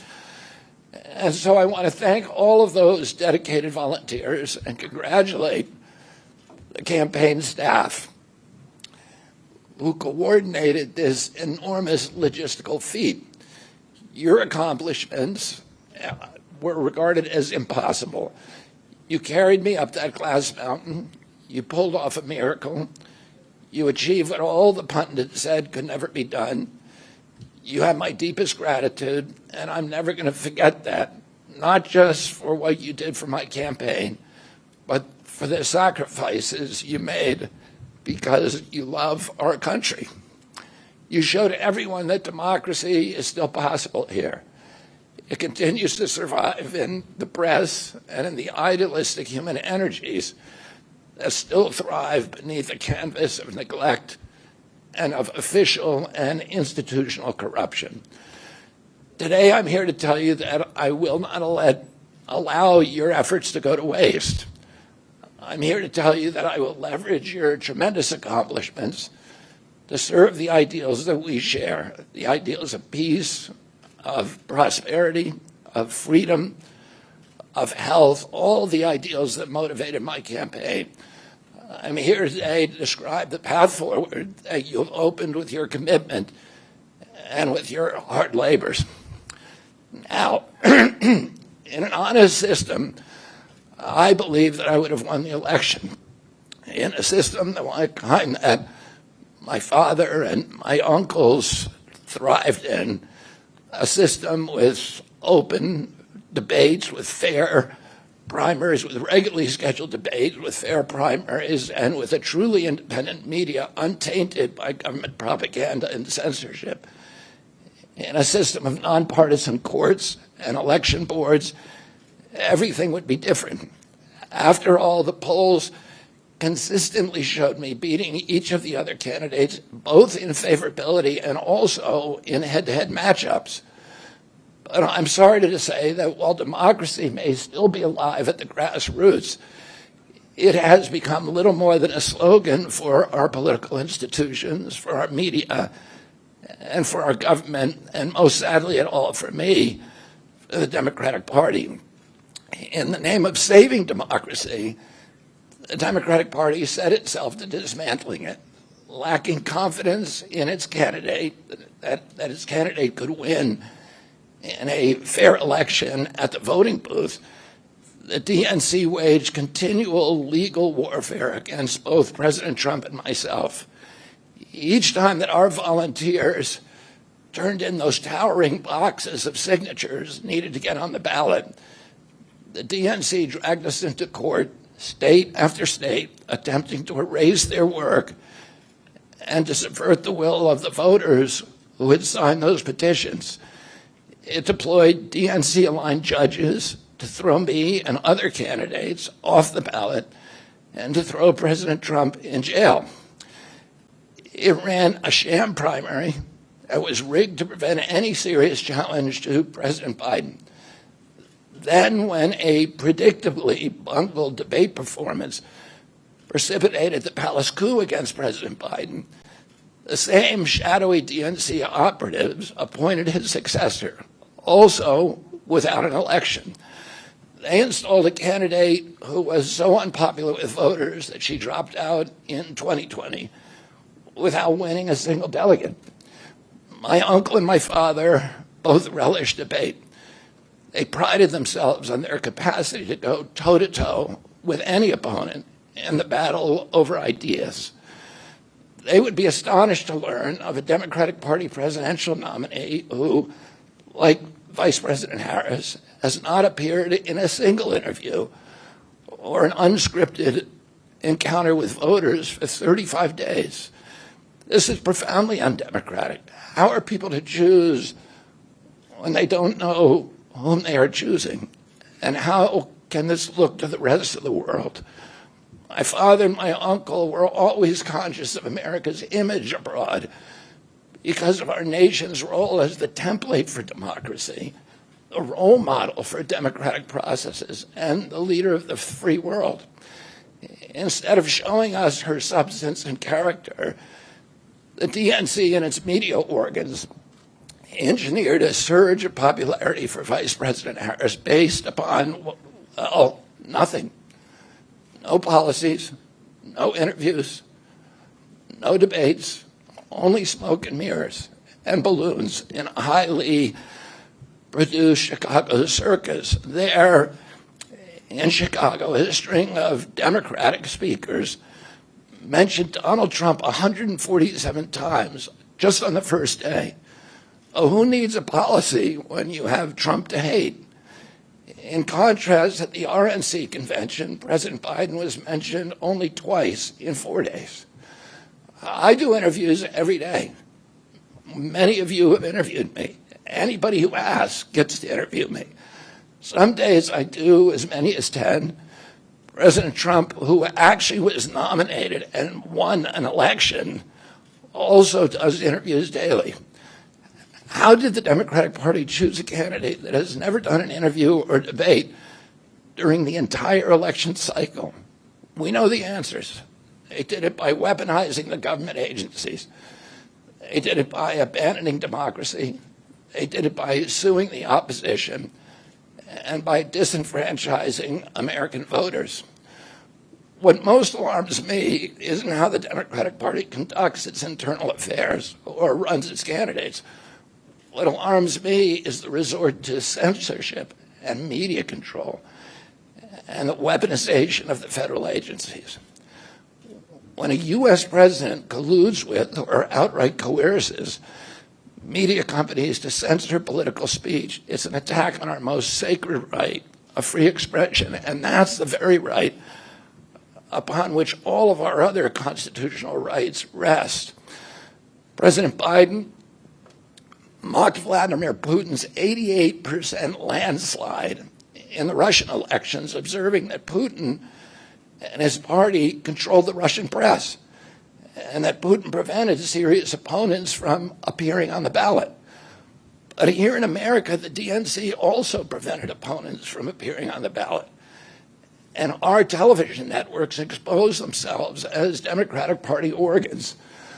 Over the course of more than a year, in a campaign where my poll numbers reached at times in the high 20s, the DNC-aligned mainstream media networks maintain a near-perfect embargo on interviews with me. During his 10-month presidential campaign in 1992, Ross Perot gave 34 interviews on mainstream networks. In contrast, during the 16 months since I declared, ABC, NBC, CBS, MSNBC, and CNN combined gave only 2 live interviews from me. Those networks instead ran a continuous deluge of hit pieces with inaccurate, often vile, pejoratives and defamatory smears.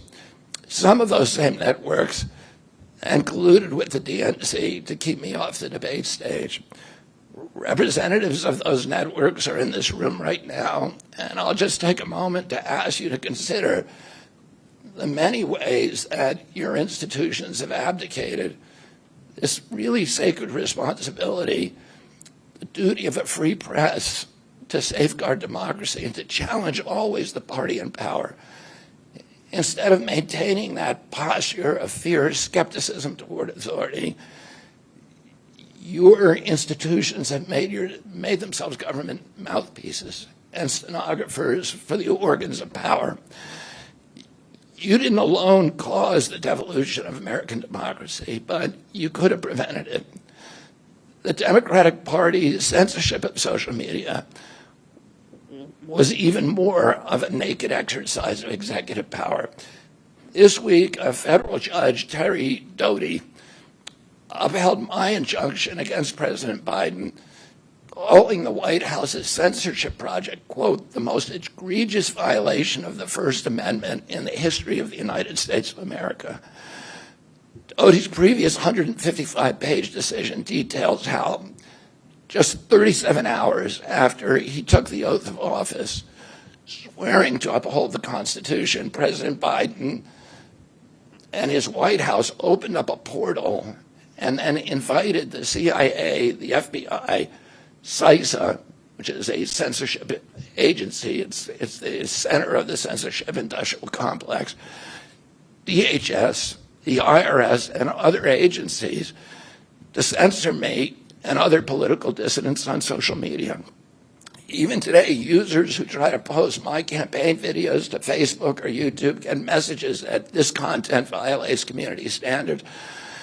2 days after Judge Doty rendered his decision this week, Facebook was still attaching warning labels to an online petition calling on ABC to include me in the upcoming debate. They said that violates community standards, their community standards. The mainstream media was once the guardian of the First Amendment and democratic principles, and it's joined this systemic attack on democracy. It also, the media justifies their censorship on the grounds of combating misinformation, but governments and oppressors don't censor lies. They don't fear lies. They fear the truth, and that's what they censor.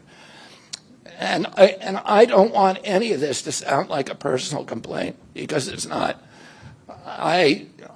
For me, it's all part of a journey, and it's a journey that I signed up with. But I need to make these observations because I think they're critical for us doing the thing that we need to do as citizens in a democracy to assess where we are in this country and what our democracy still looks like, and the assumptions about U.S. leadership around the globe. And are we living up, are we really still a role model for democracy in this country?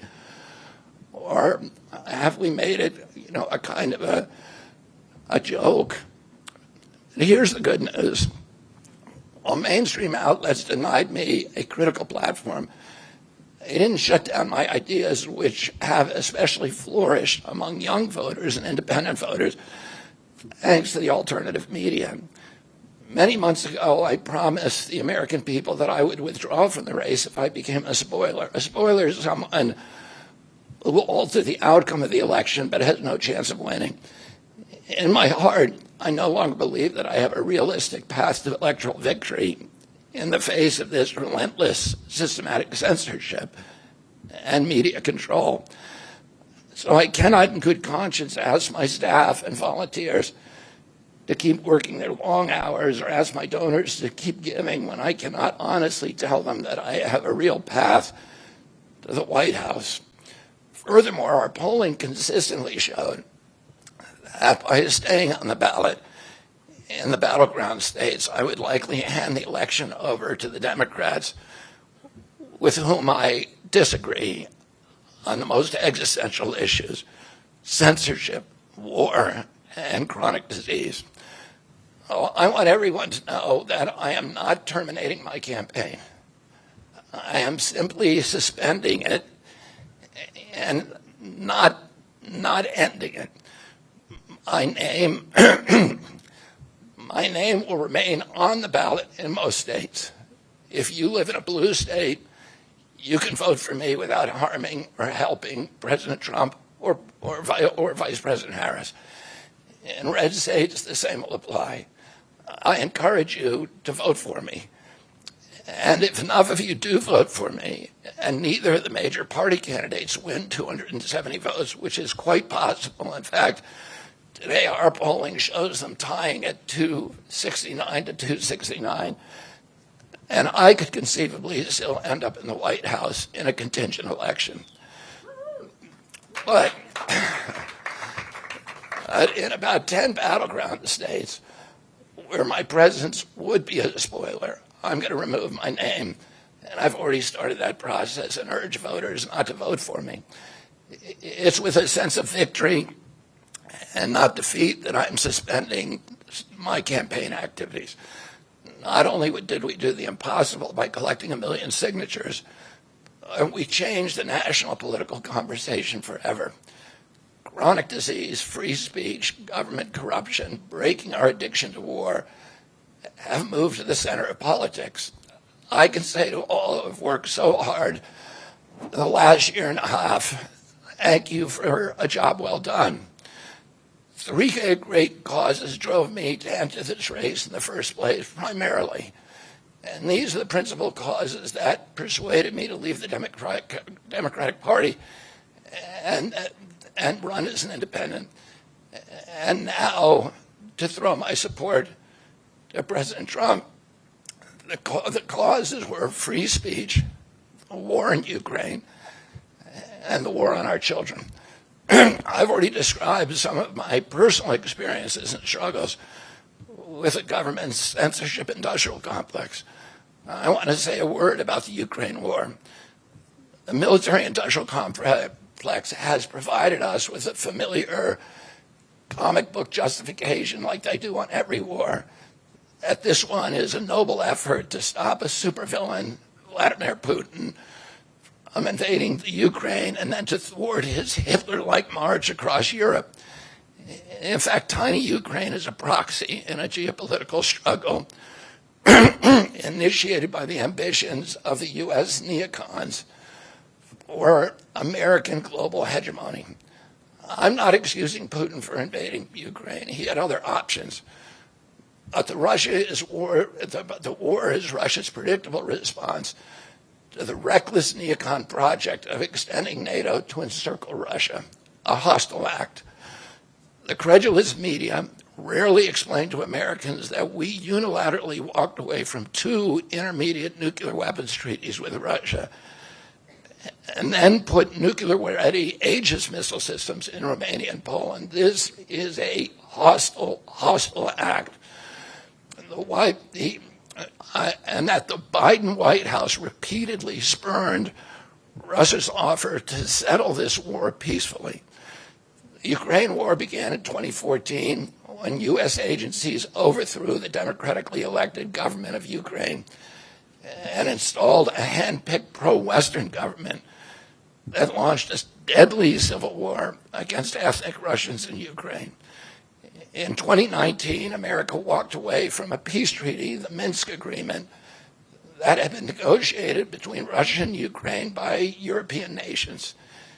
And then in April of 2022, we wanted the war.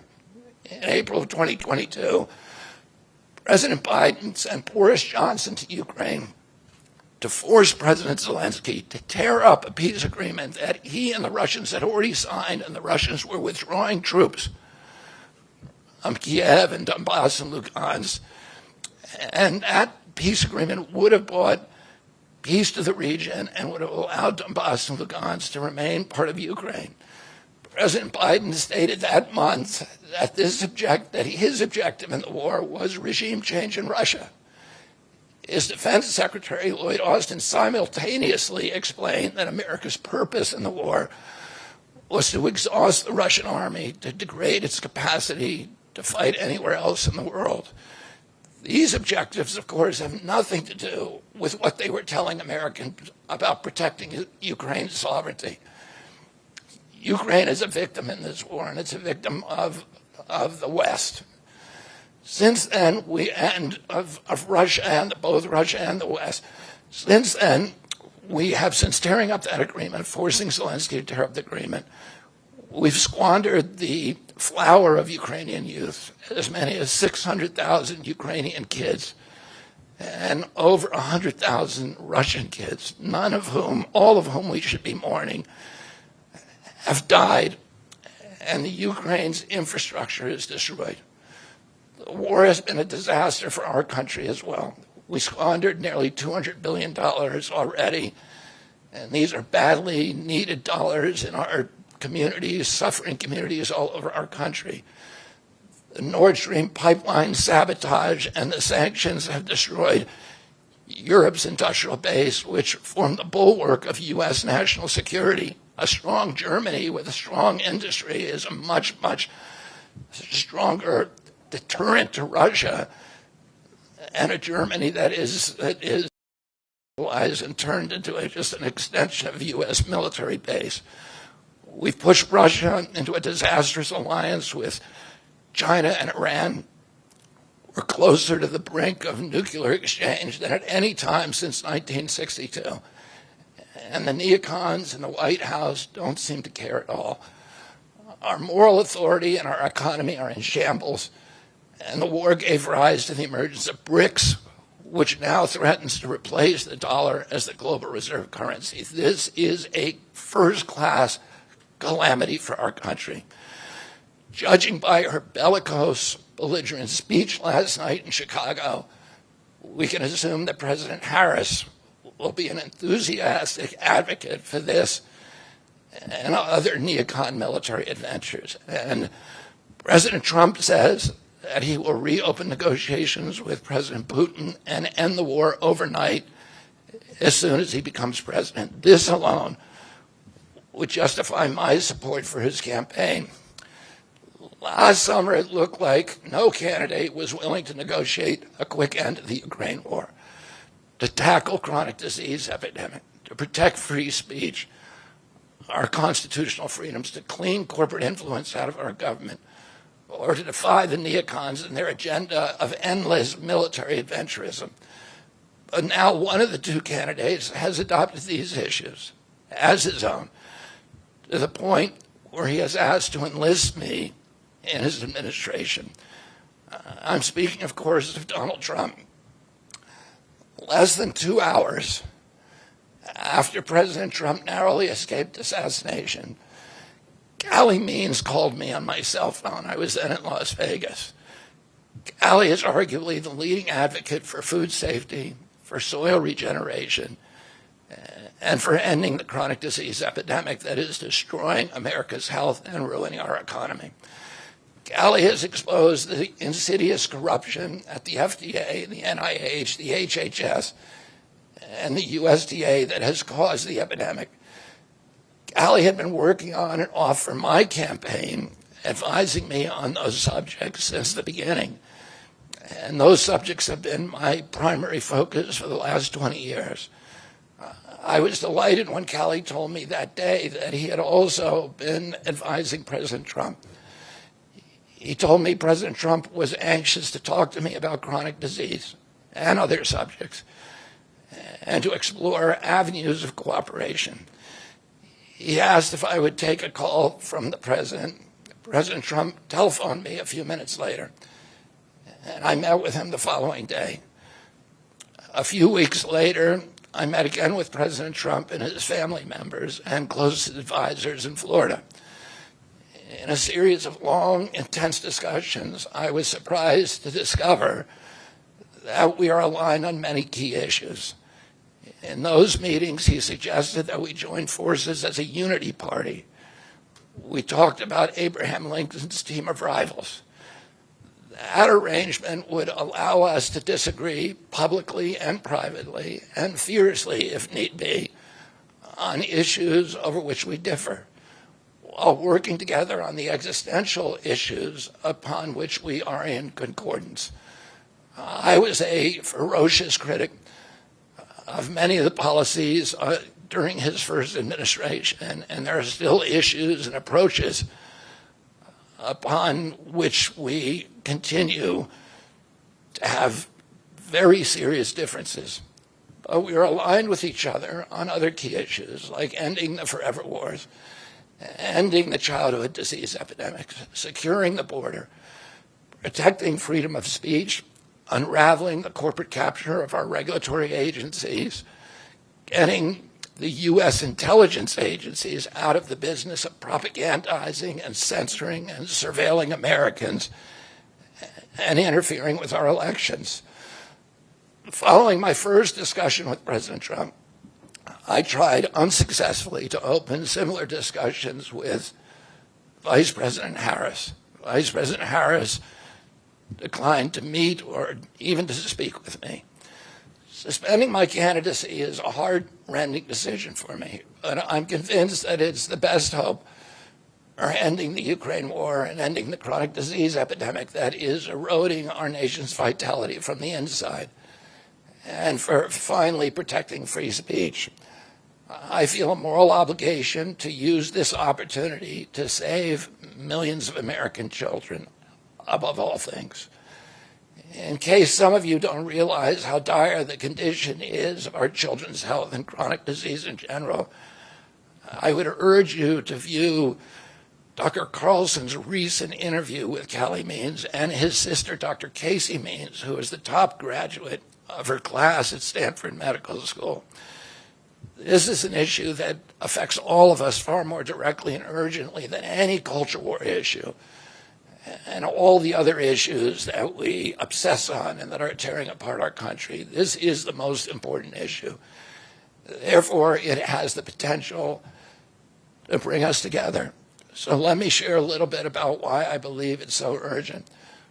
Today, two-thirds, we spend more on healthcare than any country on earth, twice what they pay in Europe. And yet we have the worst health outcomes of any nation in the world. We're about 79th in health outcomes behind Costa Rica and Nicaragua and Mongolia and other countries.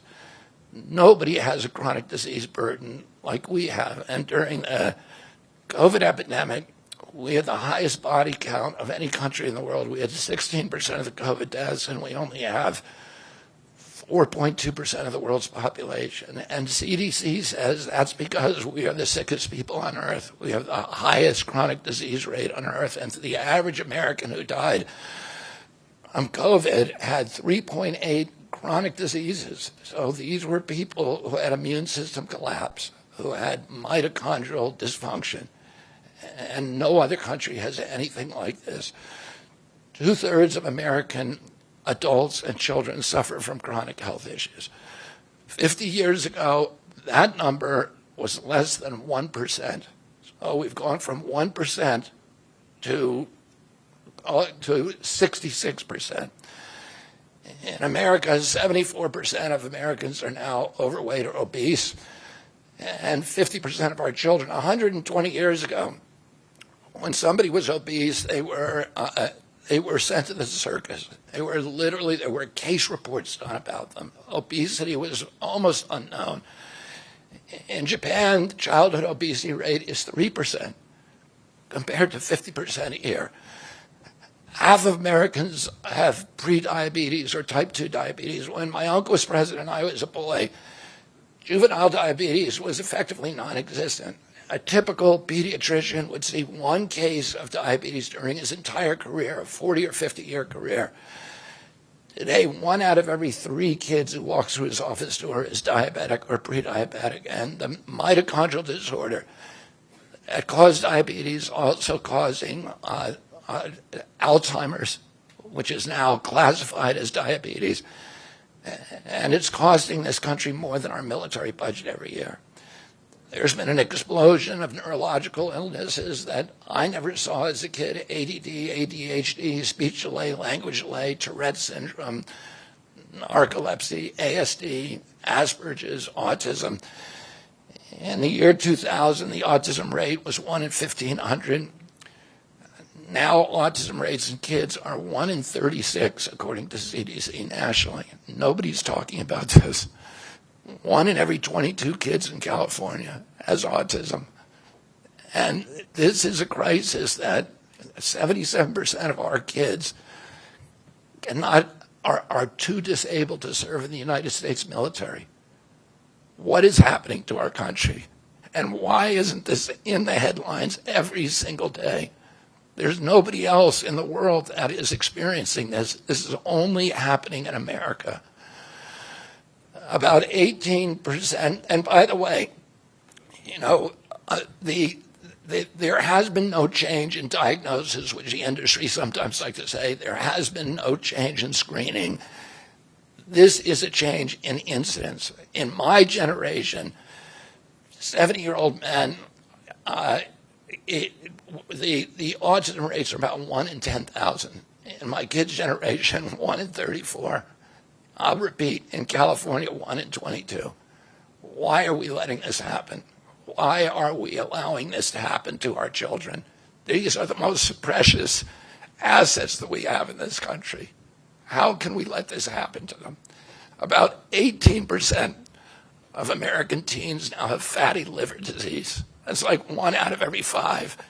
That disease, when I was a kid, only affected late-stage alcoholics who were elderly. Cancer rates are skyrocketing in the young and the old. Young adult cancers are up 79%.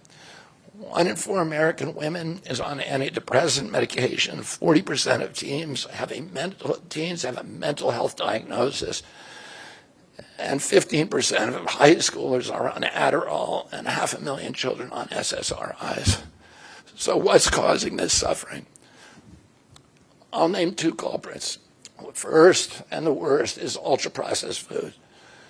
About 70% of American children's diet is ultra-processed. That means industrial manufactured in a factory. These foods consist primarily of processed sugar, ultra-processed grains, and seed oils.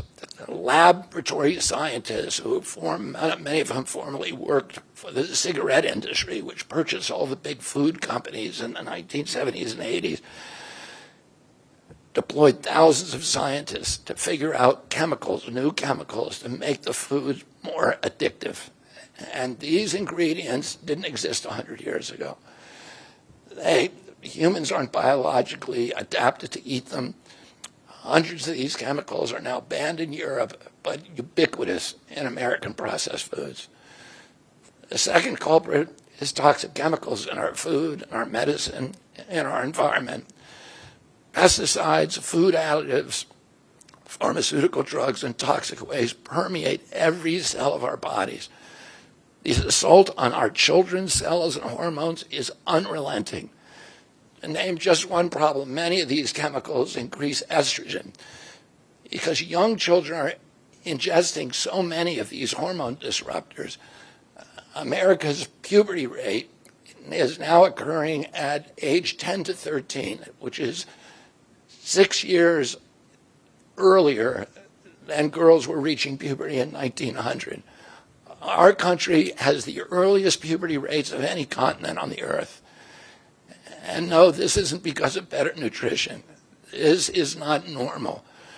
Breast cancer is also estrogen-driven, and it now strikes 1 in 8 women. We are mass poisoning all of our children and our adults.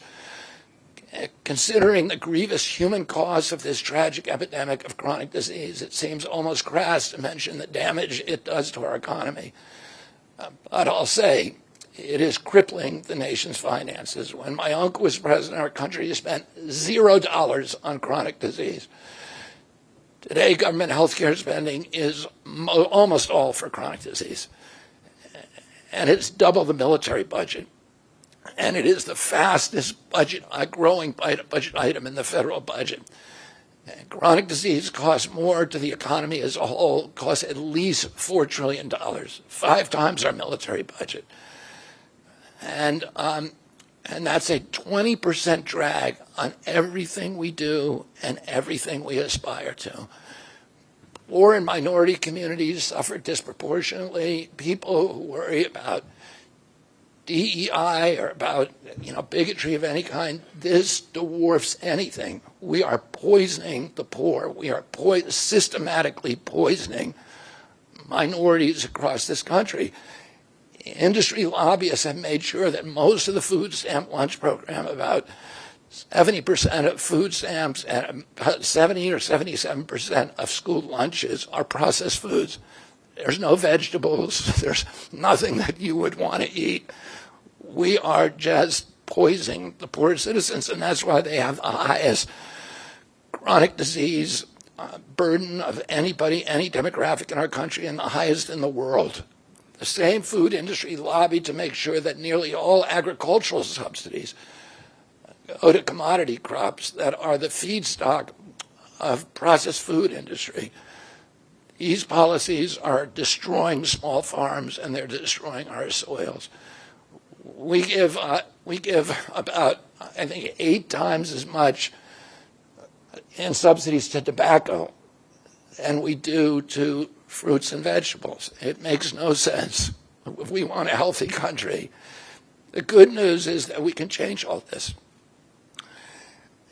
We can change it very, very quickly. America can get healthy again. To do that, we need to do 3 things. First, we need to root out the corruption in our health agencies. Second, we need to change incentives in our healthcare system. And third, we need to inspire Americans to get healthy again. 80% of NIH grants go to people who have conflicts of interest. These are the people, virtually everybody who sits, Joe Biden just appointed a new panel to NIH to decide the food recommendations. And they're all people who are from the industry. They're all people who are from the processed food companies. They're deciding what Americans, here is healthy. And the recommendations on the food pyramid and what goes to our school lunch programs, what go to the program, the Swiss program, the food stamp programs. They're all corrupted and conflicted individuals. These agencies, the FDA, USDA, and CDC, all of them are controlled by giant for-profit corporations. 75% of the FDA's funding doesn't come from taxpayer, it comes from pharma. And pharma executives and consultants and lobbyists cycle in and out of these agencies with President Trump's backing. I'm going to change that. We're going to staff these agencies with honest scientists and doctors who are free from industry funding. We're going to make sure the decisions of consumers, doctors, and patients are informed by unbiased science. A sick child is the best thing for the pharmaceutical industry. When American children or adults get sick with a chronic condition, they're put on medication for their entire life. Imagine what will happen when Medicare starts paying for Ozempic, which costs $1,500 a month, and it's being recommended for children as young as 6, all for a condition, obesity, that is completely preventable and barely even existed 100 years ago. And 74% of Americans are obese. The cost, if all of them took their Ozempic prescription, is $3 trillion a year. This is a drug that is made by Novo Nordisk, the biggest company in Europe. It's a Danish company, and the Danish government does not recommend it.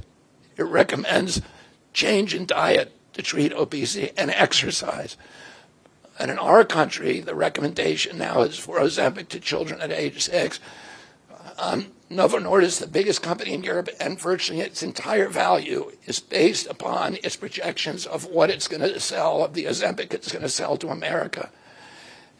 And we have the food lobbyists have a bill in front of Congress today that is backed by the White House, backed by Vice President Harris and President Biden, to allow this to happen. This $3 trillion cost that is going to bankrupt our country.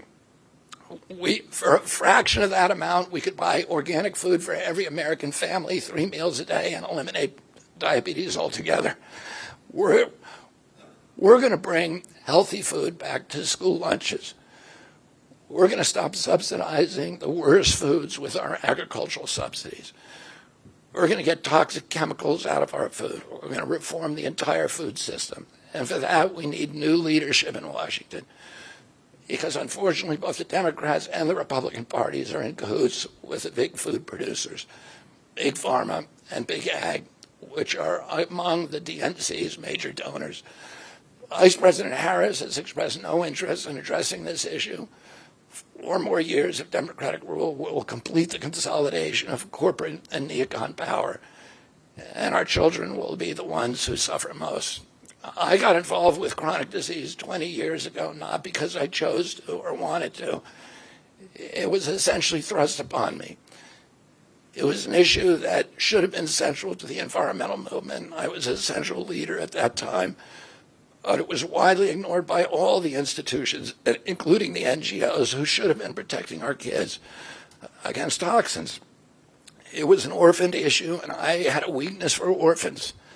I watched generations of children get sicker and sicker. I had 11 siblings, and I had 7 kids myself. I was conscious of what was happening in their classrooms and to their friends, and I watched these sick kids, these damaged kids. In that generation, almost all of them are damaged. And nobody in power seemed to care or to even notice. For 19 years, I prayed every morning that God would put me in a position to end this calamity. The chronic disease crisis was one of the primary reasons for my running for president, along with ending censorship in the Ukraine war. It's the reason I've made the heart-wrenching decision to suspend my campaign and to support President Trump. This decision is agonizing for me because of the difficulties it causes my wife and my children and my friends. But I have the certainty that this is what I've meant to do. And that certainty gives me internal peace, even in storms. If I'm given the chance to fix the chronic disease crisis and reform our food production, I promise that within 2 years, we will watch chronic disease burden lift dramatically. We will make Americans healthy again. Within 4 years, America will be a healthy country. We will be stronger, more resilient, more optimistic, and happier. I won't fail in doing this. Ultimately, the future, however it happens, is in God's hands and in the hands of the American voters and those of President Trump. If President Trump is elected and honors his word, the vast burden of chronic disease that now demoralizes and bankrupts the country will disappear. This is a spiritual journey for me. I reached my decision through deep prayer, through hard-nosed logic, and I asked myself, what choices must I make to maximize my chances to save America's children and restore national health? I felt that if I refused this opportunity, I would not be able to look myself in the mirror, knowing that I could have saved lives of countless children and reversed this country's chronic disease epidemic. I'm 70 years old. I may have a decade to be effective. I can't imagine that President Harris would allow me or anyone to solve these dire problems. After 8 years of President Harris, any opportunity for me to fix the problem will be out of my reach forever. President Trump has told me that he wants this to be his legacy. I'm choosing to believe that this time he will follow through. His son, his biggest donors, his closest friends, and all support this objective. My joining the Trump campaign will be a difficult sacrifice for my wife and children, but worthwhile if there's even a small chance of saving these kids. Ultimately, the only thing that will save our country and our children is if we choose to love our kids more than we hate each other. That's why I launched my campaign to unify America. My dad and uncle made such an enduring mark on the character of our nation, not so much because of any particular policies that they promoted, but because they were able to inspire profound love for our country and to fortify our sense of ourselves as a national community held together by ideals.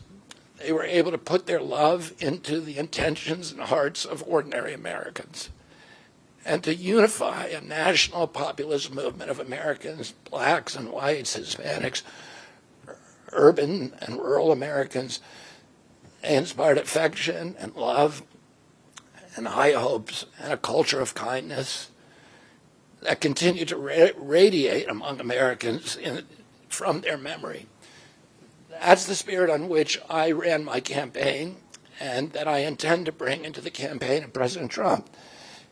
Instead of vitriol and polarization, I will appeal to the values that unite us, the goals that we could achieve if only we weren't at each other's throats. The most unifying theme for all Americans is that we all love our children. If we all unite around that issue now, we can finally give them the protection, the health, and the future that they deserve. Thank you all very much. Okay, so all right, so he's leaving now. RFK Jr. announcing he is suspending his campaign. He will withdraw his name in battleground states. He will leave his name on ballot in some other states. And he is supporting former President Trump.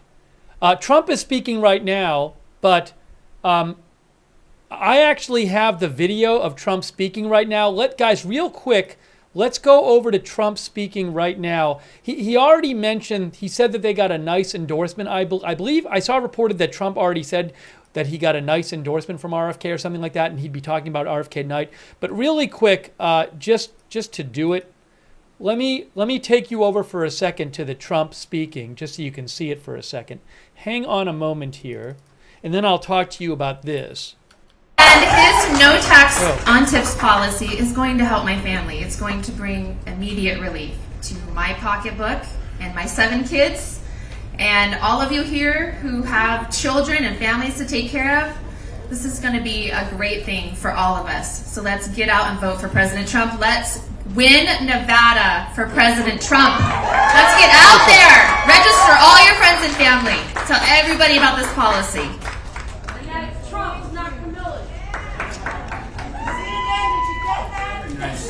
That's great. Thank you very much, Nicole. Thank you. I'll bet she does a great job, too. I'll bet you do a great job. Do you have any doubt about Nicole? I don't think so, right? You love it, right? You love doing it? So Trump is in Las Vegas. So thank you very much. We're also have a little bit of a special. Hey, let me ask the chat a question. Chat, I was going to show you some of this and then talk about RFK. Do you guys just want to talk about RFK? I cannot show any of the Trump remarks, and just we can talk about RFK. Really quick, post in the chat. Do you guys want to see some of what Trump is saying, or just want to talk about RFK? I'm just going to go off what the chat says. Let me just see what people are saying. Trump, let Trump talk. RFK for now. All right. Let's listen to a couple minutes of Trump. I'm going to be talking about RFK. People want to hear Trump for a couple minutes. So give it like 2 minutes. Let's just listen to a couple minutes and we'll see what he's talking about. But let's just give it a couple minutes and then I'm going to talk about RFK. One of Javier's restaurants to tout his support in the Latino community. And, you know, Joe walked in. It's like not the most. It wasn't too exciting when he walked in. He didn't know where the hell he was. What kind of a restaurant? Is this Italian? Is this a French restaurant? Looks like a French restaurant. We have to focus on her because he's gone, so we'll focus on her. She's terrible. She's worse than he is. By the way, he's the worst president in the history of the United States. Jimmy Carter is very happy because he is considered to be a brilliant president by comparison. He's a very happy man. And she's considered to be the worst vice president in history. I don't know who the hell did that. If they do polls and they do studies, she's considered to be the worst vice president in history. 6 weeks ago, they were laughing at her. She was a joke. And now she got the nomination. She didn't get any votes, but she got the nomination. Explain that one. But I understand that Javier has something he would like to say about that, and so I'll ask Javier to come up and say a couple of words. Thank you.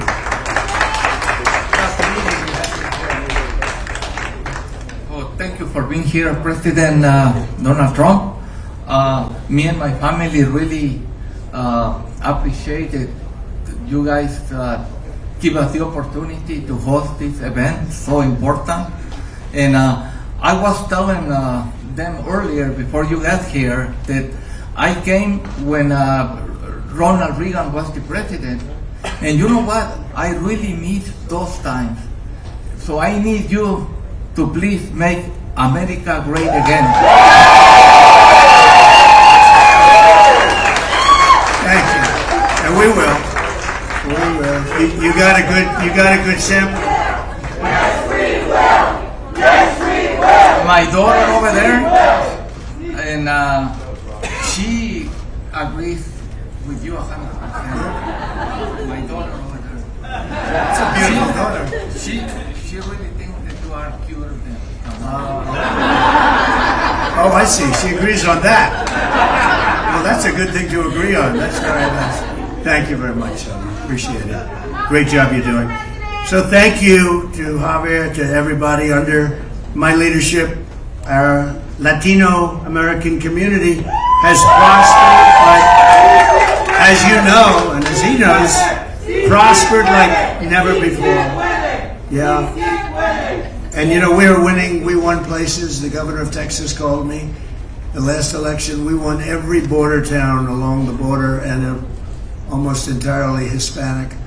And we won all of them. We won the votes. First time, they said, since Reconstruction. So I said, when you say Reconstruction, you know, that's a little complicated word in a sense, because it means a lot of things to a lot of people. But I said, that means Civil War. Is that what you're referring to? That's right. Since the Civil War, that's never happened. And we did it twice. We did it in 16, and we did even better in 20. We actually did much better in 20 than we did in 16. But lots of strange things happen in life, right? But we're doing better now than either of those two. There's more spirit. I mean, you look at outside in the street, how many people are out there. And I only hope they stick around when I leave and they come into your restaurant. You'll never be able to serve them. But just too many people. But you're going to see. But Hispanic American household incomes hit an all-time high under the Trump administration. Hispanic American unemployment rate hit the lowest it's ever hit, lowest ever. Hispanic American poverty rate reached a record low, the lowest number ever. And by the way, it's now inched up very substantially. And yesterday, Javier, they did something that was terrible. It was just found out. They reported that 818,000 jobs were here that weren't. They were fake. They reported fake jobs, and they were going to announce that after November 5th, the most important day in the history of our country, the election. They were going to report it after, but there was a whistleblower or somebody leaked it. There was a leaker, a friendly leaker, a patriot leaker, leaked it, and that's not a revision. You know, usually they call that a revision, like there's, 10,000 jobs. This is 818. I think it was the biggest number, certainly in memory. 818,000 fake jobs they reported. They don't exist. Total fake job. And this is what we're dealing with. And that's at a big number. That's a big, big downward number, in other words, on their reporting. But they reported these jobs, and now they've had to revise it and take them off the books. More than 1.5 million Hispanic Americans were lifted out of poverty during my administration, and the household wealth of the median Hispanic family grew by 65%. That's a lot, Javier. 65. It makes sense, right? Now it's heading south, by the way, just in case but we'll get it back up fast. The Hispanic American high school graduation rate reached an all-time high, and home ownership among Hispanics also hit a record high. And for working families and small businesses like this one, this is not a small business, this is a big business, but we'll call it a small business for tax purposes, okay? We delivered the largest tax cuts and regulation cuts in the history of our country. We achieved energy independence, and we built the greatest economy any time in the history of the world. It was the strongest economy anybody had ever seen. Under Kamala, it has been one disaster after another. Take a look at the border. You want to really see a disaster. I was there yesterday. What a disaster. After Kamala cast the tie-breaking votes on the bills that caused the worst inflation in decades, the Harris price hikes have cost the typical Nevada family. And you take a look. So the Nevada family spent $32,000 more under this horrible regime of people that don't know what the hell they're doing. Now Kamala is promising communist price controls on food. Her plan will cause catastrophic inflation, shortages of rationing. The restaurant industry will be obliterated. And I say welcome to 1929. Do you know what 1929 was? You don't want to know, right? You don't want to know, but that's where they're headed if they do what they're planning. Kamala is also pledging the largest tax hikes in American history. and Las Vegas hospitality industry would actually never recover from that. It's the largest tax hikes in history. And, you know, you heard her words last night. She doesn't talk about that. You notice they talked, I guess she mentioned the Trump name many, many times, like 19 or 21 or something. She didn't mention the border. She didn't mention inflation. She didn't mention the bad economy. She didn't mention crime. She didn't mention any of the things that she's supposed to be mentioning. But she mentioned Trump 21 times or some crazy thing. And she mentioned thank you about 50 times. Did you see the beginning? Thank you, thank you, thank you, thank you. Thank you, thank you, thank you, thank you, thank you, thank you, thank you, thank you. I said, what the hell is wrong with her? But then she recovered. She did much better. But she didn't tell anything. She didn't say anything. She talked about her family, how beautiful San Francisco was. I put out a note. I said, well, the word "was" is very important because what the hell happened? Under her, as district attorney, she destroyed San Francisco, and then as the Attorney General, she ruined the state of California with her stupid policies. But she was showing her beautiful life in San Francisco, and everybody was joking. That was before she destroyed it. She's supported the idea of a 70 to 80% tax hike. I don't think the man behind me will be happy. You wouldn't mind paying 80% in taxes, would you? What the hell? He says, whatever's good for America, right? 80% tax rate, and now she's even pushing a tax on unrealized capital gains. In other words, the appraisers are going to make a lot of money, which will soon be applied to small business owners, and you will be forced to sell your restaurant immediately, and the new owner won't do the job, and this restaurant will be closed. But we're not going to let that happen, Javier. We're going to make it bigger, better, stronger, just like the country. So this is really beyond social, because she's a socialist, but she's really a Marxist. A Marxist is a step beyond. Remember how you said at the State of the Union, we will not have socialism in America. We will never be a socialist country. I was right. We skipped over socialism. We're down to communism. Okay. I was right about it, though. I'd like to be right. This is, thank you. I like that woman. Where are you? I like that. She said, you're always right. But this is beyond socialism. This is the beginning of communism. It really is, and we can't let that happen. You look at Venezuela, you look at some of these countries that we all know so well, and what happened to them can happen to us. It's just a bigger version. That's where we're headed if this group gets elected. But we'll not let Kamala and the group turn America into a communist nation. We're not going to let it happen. We can't let it happen. I'll cut taxes, and what we're doing is we're cutting taxes, regulations. We're going to defeat inflation, rapidly bring prices down, and make America affordable again. It's not affordable. People can't buy, as Javier said before, they can't buy sneakers, they can't buy anything. To help seniors, we will have no tax on Social Security benefits. That's a big deal.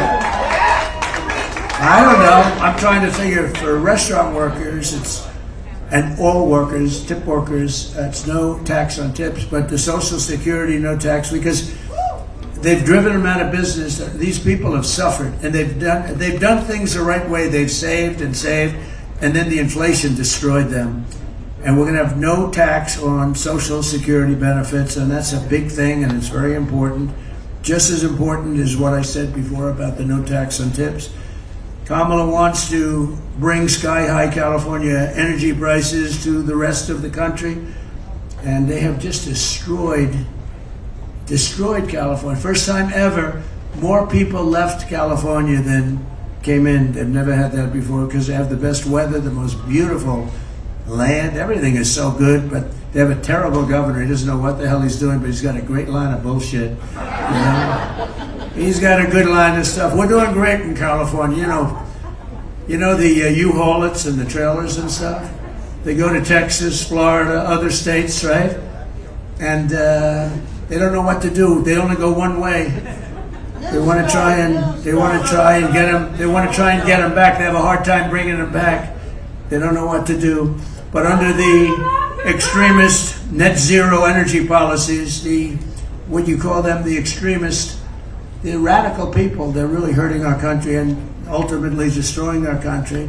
The environmental extremists, we call them, Nevada electricity prices have already increased by 50%. So it's 50%. Do you see them going up there? I mean, do you see them?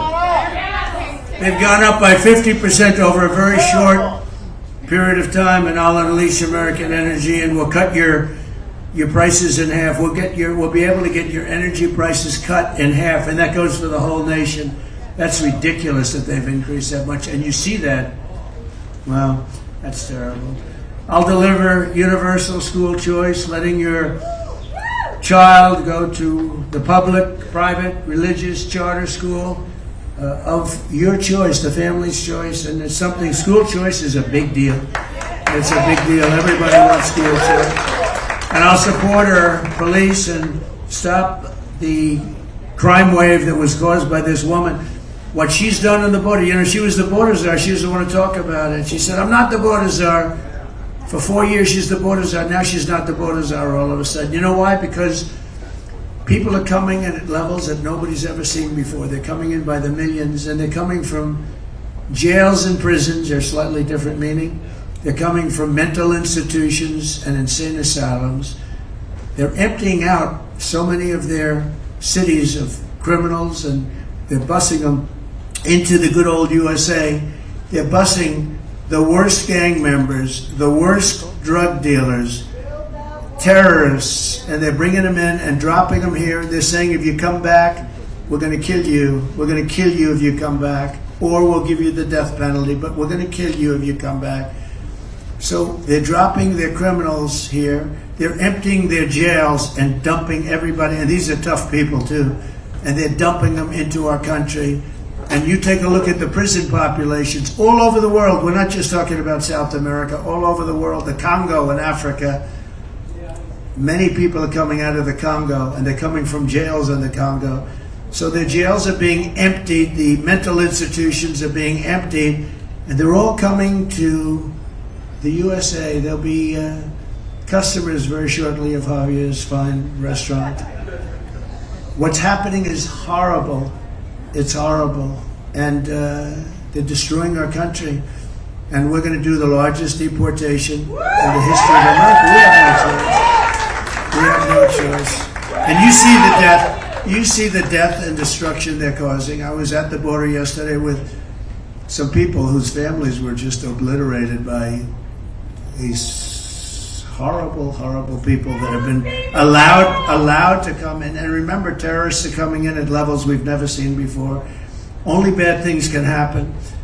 So I'll secure the border, keep radical Islamic terrorists out of our country, and we will do something that's very important. I will prevent World War III. You have World War III is on the cusp. You take a look at what's happening. Biden didn't have a clue what he did with Russia and Ukraine, what that happened. That's a war that should have never started. If I were president, zero chance that would have happened. It would have never, and it didn't for 4 years. Same thing with Israel. October 7th would have never happened. And you know what else? You wouldn't have had that horror show, the most embarrassing day in our history, Afghanistan. And very importantly, you wouldn't have had inflation, because inflation was caused by energy. Now it's caused by everything. And the prices are so high that people are being driven out of business, including a lot of Hispanic people, a lot of black people. What's happening with the black population is they're losing their jobs to the people that are pouring across the border. The black population is being decimated. You wait till you see the real numbers that come. They're losing their jobs because Biden and Harris are allowing millions of people to come into our country, and they're taking black people's jobs, African American jobs. They're taking those jobs, and a lot of those jobs are Hispanic jobs too. And the next thing that's going to be hit, I can tell you union leaders, the unions are going to be hit really, really hard. So I just want to end by saying that November 5th is a very important day. I believe it will go down as the most important day in the history of our country. That means you have to vote. It's going to be a big vote. If we win this state, if we win Nevada, we're going to win something that's going to be very, very special. We're going to win the whole thing. If we win Nevada, we're going to win the whole thing. And I don't know how the hell we can lose it. I've never seen such support the support we have. So, to Javier and his family, it's nice. Thank you. Thank you very much. I like that group over there. They're a little bit frisky, but I like you very much. So I just want to thank everybody here. You're incredible people. I'm behind you 100%. November 5th, you're going to vote a little earlier than that, but whatever you got to vote. Make sure your vote is secure, because remember, they cheat like hell. Make sure, and again, we win this state. We win the whole thing, and we're going to turn our country around. So thank you very much. Thanks very much, Javier.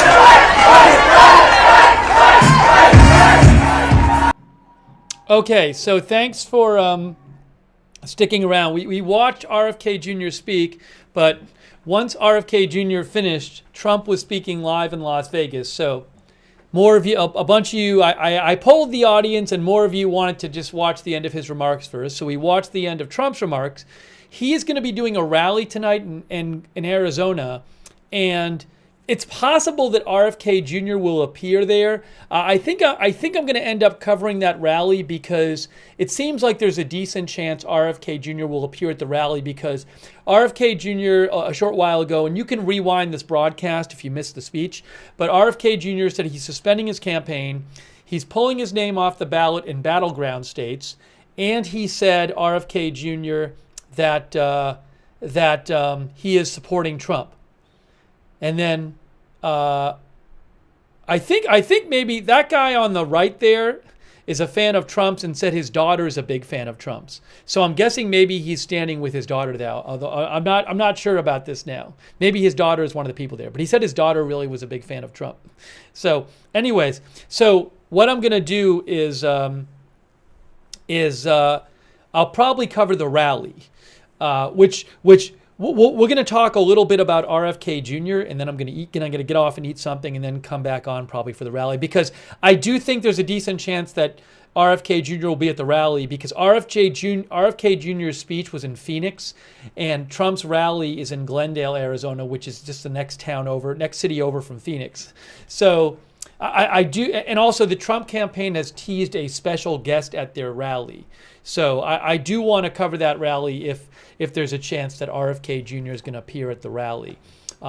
So that's my plan going forward. I want to take some of your guys' comments on the air about RFK Jr. suspending his campaign and endorsing Trump. Hey, really quick, I got to say a couple thank yous. I hope people are still around. I appreciate a number of people donated as we watched Trump here. A number of people donated during our coverage of the RFK speech. I wanted to say a quick thanks to Uncle Lester Cam, who says he's an RFK Jr. supporter. And he says he's going to vote for Trump because RFK Jr. is endorsing Trump. Thank you, Uncle Lester Cam, for your support. Thank you, Kazmira Flanagan, for your support. Leon Yoder, Jay Spike, Jay Haas, thanks for your support. Evelyn Volmer, Boomer Wow, Christy Warshower, White Power Ranger fan, Kirk Spaziani, Joshua Martinez, Mr. Nobody, Michael E. Cantrell, thanks for your support. Urban Mask, Crazy Yoda, Sandra Taylor, Mr. Nobody, Ray Paul's Picks, Bebop and Rocksteady, James Spiller, and me, and also Jason Cheshire, and Johnny Mack, and Parla Media. Thanks for your support. Samantha Hatley as well, and Punished Foxo, and Amy Marie, and Long Range Precision Shooting, Angel Mendez, Vanessa, and Mitchell Black. Thank you. Sorry, I couldn't thank people during the speeches, obviously, so I do appreciate your support for the channel, and we're still watching Trump here at the end of his Las Vegas event. Thanks also to Uncle Floyd GG for your support on Twitch and Eat Bites. And okay, so let's talk a little bit about RFK Jr. Suspending his campaign. Let's talk about that. What do you guys think? And hold on, let me just do this. I'm not going to, as we continue to watch Trump here. So Trump will be heading from Las Vegas to Glendale, Arizona, where his rally is tonight. His rally, he is supposed to speak sometime after 7. That's the official start time, is 7 Eastern time. There may be speakers before that. But we'll definitely, if I'm planning on covering it, so I would be on sometime before 7 Eastern time. Oh, is he taking questions? Hold on a second here. No, they're hold on. They're going to turn the music down. It looks like he's going to take some questions. Is he going to take questions? Hold on. It looks like Trump is going to take some questions, but he wants the music to get turned down. Look, hold on a moment. Hold on a moment. I'm just going to go right now, and we're heading out to Arizona. But he's really a terrific guy. I've had a long-term friendship with him. He's a very talented person. It's an honor. He just announced, and it's a great honor. It really is. He's very popular. He's very smart. He's a great family, wonderful family, and so I'm going to say hello to him now. He says he's going to stay on the ballot in 40 other states. Is that sufficient? Step to the mic. Well, I think they're trying to get off. Can you go to the microphone? We'll see. I mean, they're going to have to work that out. Mr. President. Microphone, please. I think having his support is. Mr. President. Do you think RFK, about the policies, the crazy new policies, is that going to help with the unaffiliated, like in North Carolina, the independent vote, and the Jewish vote? Well, I think so. He's just a respected person. Not everybody agrees with everything that he says, but that's true with everybody. But he's a very respected person. He's really a very beloved person in many ways. I mean, I think, frankly, if the Democrats had treated him very badly, and then they ended up treating Biden the same way as they treated him, but they treated him very badly. I think if he ran in the Democrat primary, he would have beaten Biden. That's my opinion. But they wouldn't let him run. I mean, they came up with obstacles that were impossible. Like you have to have 60% of the vote to run. And they came up with things that were crazy. But they didn't want him running. I think if he would have run in the Democrat primary, I think he would have won. I think he would have beaten Biden.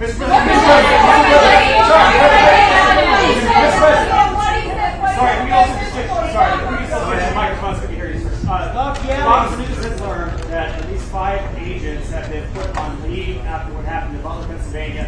As the protectee, I'm just curious, do you feel that disciplinary action is warranted?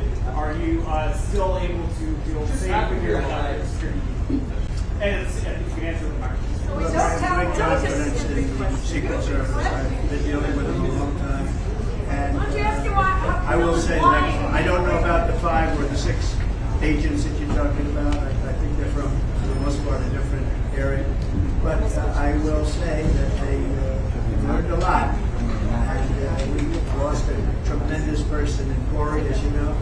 We thought we lost 2 more, and they came back, and they're doing really well. They're doing really well. As you know, we had 2 people that were so horribly injured, nobody thought they could make it. And the doctors up in the area, in the Butler area, these doctors were over, they saved them. But these 2 were badly injured, now they're doing well. But a lot's been learned. A lot's been learned. And it'll make it better, and it'll make it safer. I will say this, that they've never provided us, and I think it came from the White House, they've never provided us with the number of people that we should have had for the massive rallies that we had, like the size of Butler. You saw thousands and thousands of people as far as the eye could see. And I've always said that. I mean, I just felt it. They never gave us the number of people in terms of Secret Service people that were necessary. And yet Biden, who would have 10 people at a rally, was loaded up with Secret Service. So I've complained about that for a long time. They never gave us the number of people necessary. They were working with, and I know requests were made, but they were working for a long time, and a long time without the proper number of people. I see that, and just common sense, you could see it. Because we were getting crowds, and we had 107,000 people show up in New Jersey, in Wildwood, New Jersey.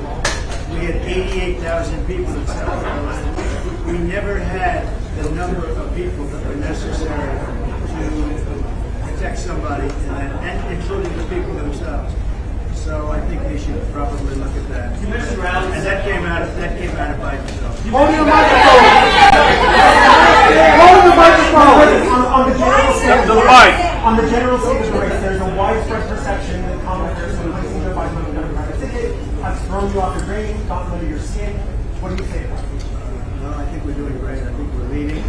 We just had a rescue, so we're up by 5. We're doing, I think, very well. What is unfair is that it's unfair to him, but it's also unfair to me. I was leading by 17 or 18 points after the debate, and they said, he's going to lose. And they went and told him, you're going to lose, we want to replace you. Crazy Nancy Pelosi went in with a group, with Obama, and with others, but they went in with a group and they said, we want you out. And they took him out, and it was a bad thing to do, but also unfair to me. I spent $100 million fighting against the man that won in their party, and we had a debate, and the debate was good for me, it wasn't good for him, and then all of a sudden they take him out and they put somebody new in that never got a vote. She didn't get a single vote. He got 14 million votes, she got none. So I'm running against her. Now we're up in the polls. We're winning on the swing states, but I've got to beat 2 people instead of 1. That never happened either, so it's not a very fair thing, but I live with it. Yeah, did you have one?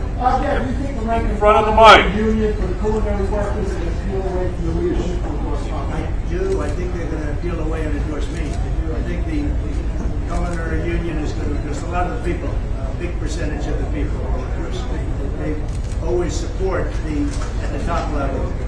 They've supported me. I've had great support from culinary. Now with the no tax on tips, I think they're going to be very supportive. You mentioned about women's reproductive rights this morning. Yeah, no, very good. I'm very strong on women's reproductive rights. The IBM is very strong. I mean, we're leaders in it. And I think people are seeing that, and votes are being taken, and that's what they've wanted for years. For 52 years, they've wanted votes to be taken by the states, and they wanted Roe v. Wade to be brought into the states. And it's really happening. It's really happening. We have a situation that for years that whole issue has been tearing our country apart, and now the states will get the vote. And if you look at many of the states are up right now, they're getting the vote, and they're getting the vote that the people want. They wanted the vote of the people. And like Ronald Reagan, I've gone through it a lot. But you're going to have choice, and you're going to have different things that you can talk about.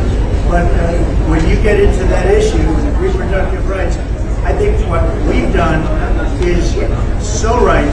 What the Democrats do, take a look at what they're doing. They have the governor of Minnesota has the right to kill a baby after birth. After birth, this isn't abortion. This is after birth because he's got that. And think of it, in Minnesota, he's got that right. And how can you have a right like that? And they're actually the radicals. If you think about it, they're actually the radicals. So we brought something out. Everybody wanted it this way. Everybody felt strongly about it. Democrats, Republicans, liberals, conservatives, everybody. And every legal scholar wanted it brought back to the states. They brought it back to the states. The states are voting on it right now. A lot of them are voting on it right now. And I must say, Ohio became much more liberal in the sense of that vote. You know that. Kansas, much more liberal. Others, I guess, different. But it brought it back to the people.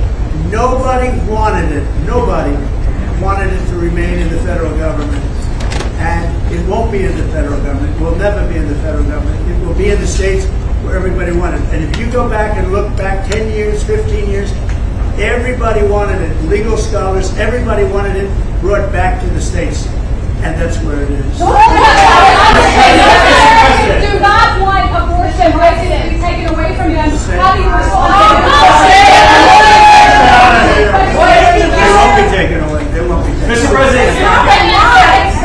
So a lot Latin people are in the news, and I know a lot of dreamers right now can work legal. What is your plan with that people that right now works illegal? You mean coming in legally? Oh, we're going to have a process to come in. We want people to come into our country, but they have to come in legally. We don't want people that are murderers, that are drug dealers, coming in from jails. We don't want that. We want people to come in, but we want them to come in through a system legally. And we're going to open that system up. We need people. We need workers. We need a lot of people.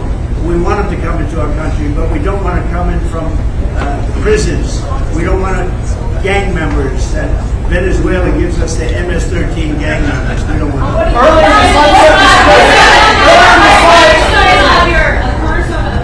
Up to the mic. Our proposal is to extend the 2017 tax cuts to lower the corporate rate further. Obviously, we propose no taxes on Social Security benefits. Taken together, that's... Well, I'm reducing taxes. She's increasing taxes. And her increase on corporate taxes, and even businesses like this, it's going to drive businesses into other countries. Because, you know, other countries want... We have great international corporations. They can go anywhere. They can go into other countries. If they're offered better deals, they'll leave the United States. And that's what she's going to be doing. She'll force businesses, big businesses, to leave with all the jobs and everything else, to leave us, to leave this country and move to Europe and many different places. And they're always fighting for our businesses. And many businesses have left. But we don't want that. And if they charge too much on taxes, these businesses, especially the big ones, they're international businesses, they're going to leave the United States. You're going to lose all the jobs, all the income, and we're going to end up being a third world country. And in many ways, because of the bad job that Kamala's done on the border, she was the border czar. Now she's trying to say she wasn't. But she ran the worst operation. I have the endorsement of the border people, the border unions, the ICE, every law enforcement group, just about in America has endorsed me.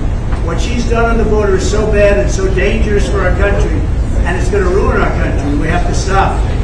We will have 100 million people come in from all over the world, not just South America. And this country will be a whole different place. It'll be a banana republic, but in many cases, when it comes to elections and borders, it already is. So my question for you, Mr. President. On the border, RFK Jr. has falsely said that the COVID vaccine is the deadliest vaccine ever made. What is your response to that? Well, I'm going to have to see, because I haven't seen him yet. I'm going to see him a little while. Mr. President, the land issue here in Southern Nevada, availability of land. One of your policies is releasing more federal land for building houses. How will you enact that here in Southern Nevada? Because that is a huge issue here in Southern Nevada, and it will be in the coming year. Well, we want to have land so we can have housing built in certain areas like this area. They don't have the housing. And we have so much land, and we want to put it to use. So we're going to have land released, and on that land we're going to build housing. We're going to have housing built. And it'll be great for Nevada, and it'll be great for other areas. Mr. President, I just want to follow up because I didn't ask my question before. So between all of that, between lowering the corporate tax rate, extending tax cuts, the proposal for tax cuts, you propose all that without any changes to entitlement benefits. That's after talking about trillions of dollars added to the deficit. How do you plan to pay for it? Growth. We're going to have tremendous growth. If you remember when I gave the largest tax cuts ever given, we had a much lower rate, but the following year we took in more income. With a lower rate, we took in more income. And companies like Apple and others were bringing money in from Europe and other places. They were bringing in billions of dollars that they would have never brought in except for what I did. Also, just getting back to this other question, like Ronald Reagan before him on the abortion question, I happen to believe in exceptions. I think it's very important. But I say to people, you have to follow your heart. But probably you're at 85% of the people that agree with that in terms of just Republicans. But you have the life of the mother, rape, and incest. I happen to believe in the exceptions. I happen to believe also that the Democrats are the radical ones because they will do abortions and approve abortions in the 9th month, the 8th month, and also after birth, which is basically the execution of the baby in some cases. If you look at Minnesota, they have the right to do that. You have a man now who's running for vice president who signed a bill to sell tampons in boys' bathrooms, okay? Not to sell them, to give them. But the exceptions to me is very important. Some people don't agree, but for the most part, they do. I think it's up to probably 85 or 90%. But if you look at the voting, and it's so interesting to see, this issue is tearing our country apart. And it's really not tearing our country apart anymore, because now people get to vote, and they get to vote in their state. And for the most part, they believe in the exceptions, and they want the exceptions. It makes it a much easier way. At the same time, you have to follow your heart. You have to do what's right. But we brought it locally. It'll never be in the federal government again. It should have never been there. And again, for 52 years, from the beginning of Roe v. Wade, people have wanted to get it out. And many presidents have tried. They were unable to do it. And I just want to thank 6 very brave and brilliant Supreme Court justices for doing that.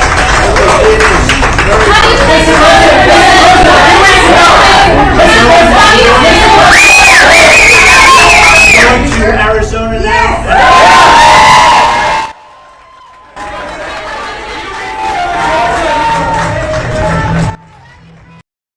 Okay, sorry about the volume. It was kind of a crazy situation there. Hey, we just basically got to see an unplanned Trump news conference. I think he probably talked for about 20 minutes. So I'm sorry we couldn't hear him that well. You heard when he started speaking, he wasn't talking into the microphone. And a lot of the press wanted him to talk into the microphone, but he wasn't going to do it. But that's why we couldn't hear him well, because he wasn't talking to the microphone. And that's why I had to turn up the volume so much. Okay, so anyways, we got to hear, he did talk about RFK Jr. a little bit in those questions, and he praised RFK Jr., but he said he was going to see RFK Jr. now. He said he's going to Arizona because he's got a rally there, and he's going to see RFK Jr. there. I don't know if RFK Jr. will be at his rally, but I'll probably cover his rally because, oops, I have to fix the headline here. I'll probably cover the rally because RFK Jr. might be appearing there. The rally is in Glendale, which is right next to Phoenix, which is where RFK Jr. made his announcement earlier. If you didn't see his announcement, just rewind this broadcast and you can see the RFK Jr. speech. We showed the whole thing. So give me 1 second here. Let me just fix the headline here. So yeah, that is the plan. The plan is that I am going to, hold on, is that I am planning on covering the rally. What I'm going to have to do is I'm going to talk to you for a few minutes about this. RFK says he is suspending his presidential bid and backing Donald Trump. We're going to talk for a little bit about this, and then I'm going to go eat, and then I'm going to come back on and cover the rally. Okay? So, yeah, that was not a planned news conference. He just started taking some questions, not at the microphone, after his appearance in Las Vegas. Okay, so what I want to do real quick is take a few comments from you guys. Oh, quick thanks to Leon Yoder for your support, to Grevin Share for your support, to Xmon for your support on Twitch, and a quick shout out to our moderators, Chromite, Ruth Krafasi. We're going to do a poll question in a second. Linda Belk and Larry on X. Really appreciate all of our moderators in the chat room. And also over on Twitch, Big Ball of Yarn, David Green, Idaho Star, A Moment of Lovely, Papa Bear, and Certainly Dev. Thanks. And Sarah. And over on Facebook, Kay Lowry, Body, Margaret Riley have been moderating over there. Any other moderators I might be missing as well. All right, here is my poll question for you. Will RFK Jr. endorsement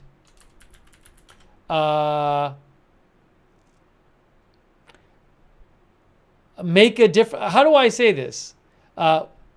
Be the difference in the race. How's that?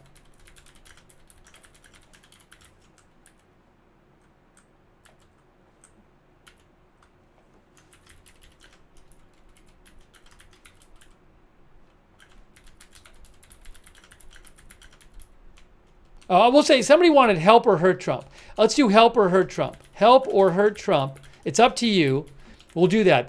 One of our viewers said that. That's a simpler question. Well, not as simpler to answer maybe, but just a little bit simpler to understand what the question is asking. All right. So I'm posting that poll right now, and you guys on Twitch and YouTube, and you guys can say what you think. We'll show you what you guys have to say. Oh, sorry. I messed up. I messed up. Let me post it again on YouTube. Sorry, I said yes or no instead of help or hurt. Help, hurt, no change. Okay, that's what I'm going to say. Help, hurt, or no change. Let's do it again. Let's do this again. Start a poll. Ask a question. Help, hurt, no change. All right, that's it. We are doing it now. All right, let's see what you guys think. Will it help, hurt, or make no change? Over there on YouTube. Now, this is not a scientific poll. I don't know. It's very possible that the people watching this broadcast right now are not a cross section of American voters. But just to show you what our viewers think, people watching this broadcast right now on YouTube, 83% think it'll help. Only 4% think it'll hurt. That's of our YouTube viewers right now. And over there on Twitch, people who are watching right now say, hang on real quick. On Twitch, 61% say help, 3% say hurt, and 36% say no change. Thank you also, Sean, for your support.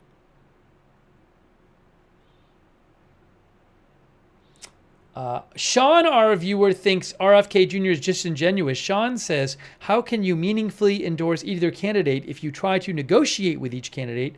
His criticism feels hollow. That's what Sean says. Sean I.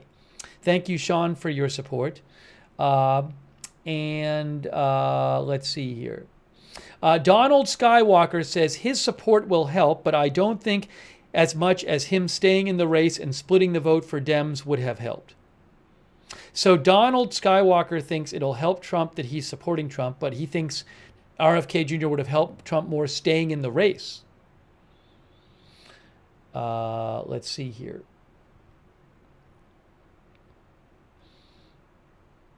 Doom Chaser says, I would like to think no change.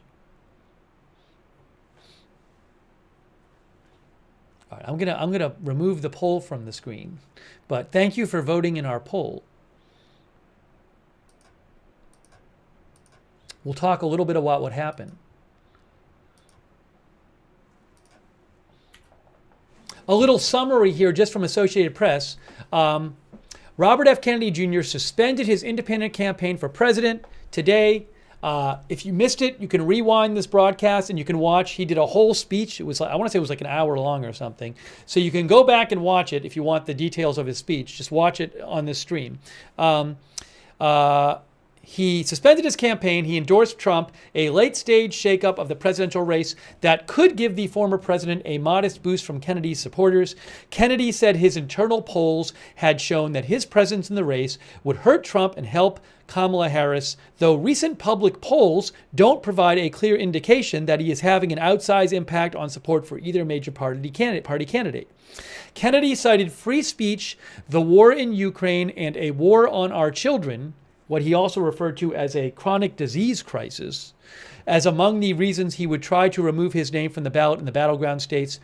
These are the principal causes that persuaded me to leave the Democratic Party and run as an independent, and now to throw my support to President Trump, he said. However, he made clear he was not formally ending his bid and said his supporters could continue to back him in the majority of states where they are unlikely to sway the outcome. Kennedy took steps to withdraw his candidacy in at least 2 states late this week, Arizona and Pennsylvania, but in the battlegrounds of Michigan, and Nevada and Wisconsin, election officials said it was too late. I didn't know this before. In the battleground states of Michigan, Nevada, and Wisconsin, election officials said it's too late for Kennedy to take his name off the ballot, even if he wants to do so. That's very interesting. I had not heard that until right at this moment from Associated Press. Let me actually post that. That's an interesting factoid there. So he can't remove his name from Nevada, Wisconsin, and Michigan. How about that?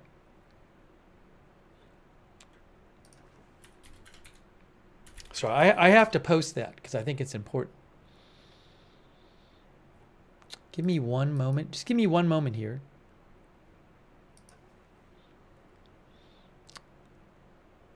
In the battlegrounds of Michigan, Wisconsin, and Nevada, election official says it's too late for RFK Jr. to take his name off the ballot, even if he wants to do so.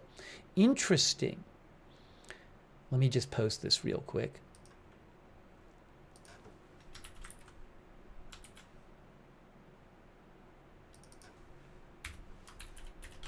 Thanks for bearing with me. I'm just posting this on my X account, @Lookner. If there's breaking news, I like to post it as it happens. So I'm just about done posting this.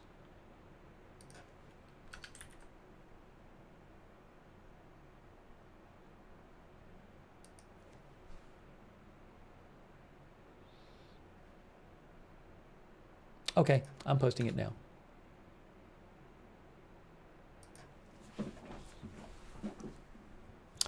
Kennedy today, says AP, said his actions. Kennedy said his actions. Where is it here?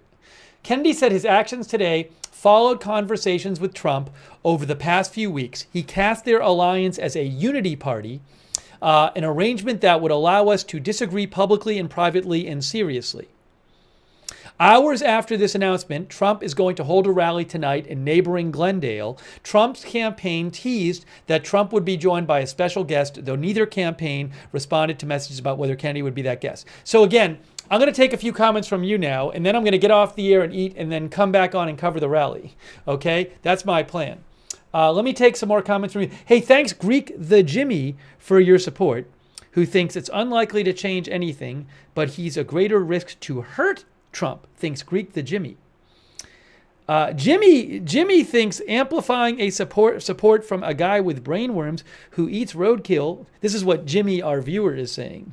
I don't believe it's been reported that he ate roadkill. But anyways, Jimmy says amplifying report from a guy with brainworms who eats roadkill will not help them beat the very effective weird allegations. So that's according to our viewer, Greek the Jimmy. By the way, I don't want to get wrapped up too much on that whole story, but just to let you know what Jimmy is talking about here. Let me see if I can just pull it up here real quick.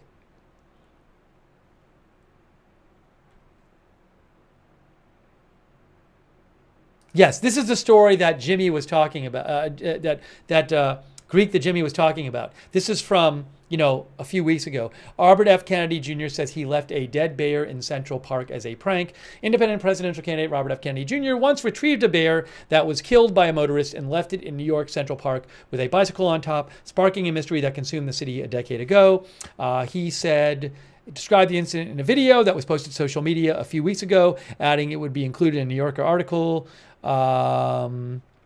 Anyways, if you want to read about this, you can Google it. But I don't believe there's any reporting in here that says he ate roadkill. So, anyways, I just want to be clear on this. But thank you, Greek the Jimmy, for your support and your comment. I need to be clear. If viewers make a comment, what's the comment from the viewer and what news reporting? So Greek the Jimmy's comment was Greek the Jimmy's comment. That was not a news report. Let's see. Let me take some more comments. What do you guys think about this? I want to take a few more comments from you. Thanks so much to Deb R. for your support. And Art Bell, thanks for your support. Deb thinks if more people would have been able to access RFK speaking like this earlier, he would have had a larger following.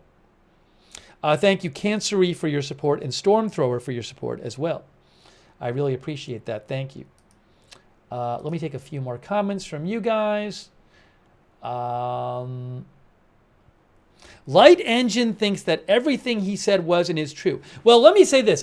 Look, he made a lot of claims, RFK Jr., so I'm not familiar with his whole theory on, as he says, the what was it called? The chronic disease crisis. So I can't really weigh in on that. There was one thing I heard, and I don't know if he misspoke. If I heard it correctly, I believe he said at the RNC Biden was mentioned twice, which if he said that would be obviously incorrect. I mean, Biden was mentioned many, many times at the RNC, but it's possible he misspoke or I misheard it. I'm pretty sure I heard what I thought I heard, but he might have misspoke. Anyways, so. But I can't really, a lot of his claims I would have to do research on, and I can't really speak on it. If you want to go watch his speech, again, it's all posted on this video. You can rewind the broadcast and see it. Let's see here.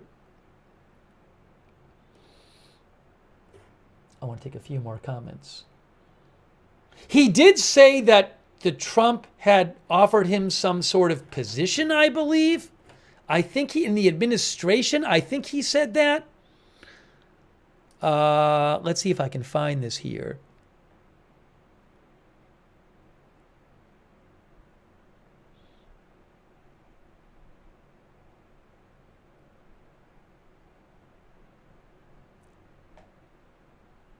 I don't have the thing queued up.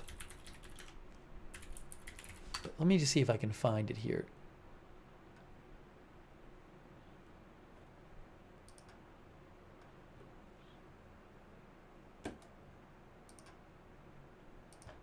I am just checking here. Is it in here? Blah, blah, blah, blah, blah, blah, blah, blah, blah, blah. Oh, by the way, 5 of Kennedy's family members issued a statement on Friday calling his support for Trump a sad ending to a sad story. This was, I'll show you the statement here. That was from AP, but I'll show you the actual statement. So that was here. Kerry Kennedy said, "I am sharing a personal statement that my family and I have made in response to my brother's announcement." This was posted while RFK Jr. was speaking, I believe. Statement on Robert F. Kennedy Jr.'s announcement today. "We want an America filled with hope and bound together by a shared vision of a brighter future, a future defined by individual freedom, economic promise, and national pride. We believe in Harrison Walls. Our brother Bobby's decision to endorse Trump today is a betrayal of the values that our father and our family held most dear. It is a sad ending to a sad story." Signed, Kathleen Kennedy Townsend, Courtney Kennedy, Kerry Kennedy, Chris Kennedy, and Rory Kennedy. So I just wanted to mention that statement had come out. Also, I just want to find that remark where he talked about the position. Where was it here? Again, I don't have it handy, but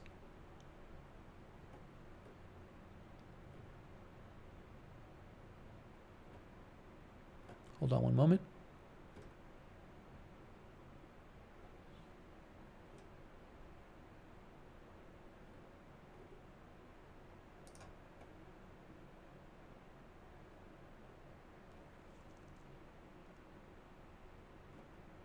I can't find it. He did say something about that. He did say something about it. I'm trying to find the exact quote where he said something about being offered some sort of position in the Trump administration.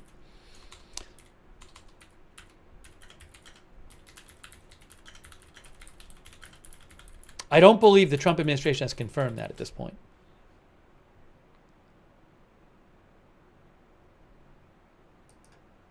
Is it in here?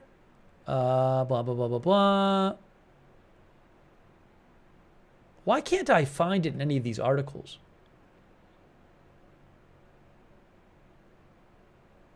Oh.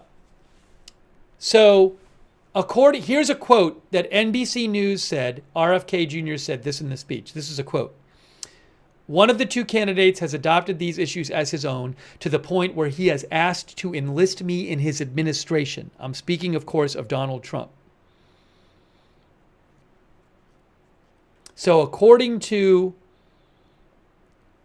it's in the speech, you can go watch it. But according to NBC News in this article I'm looking at, he said that in the speech. Anyways, I don't have more details on that. Let's see here.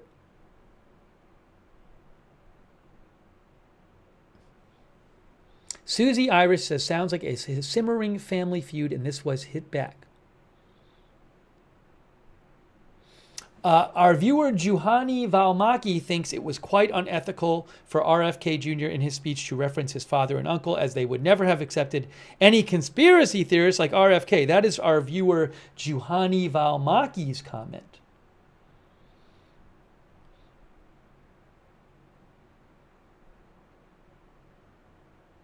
X-Mercury thinks the statement of his family just proves his point.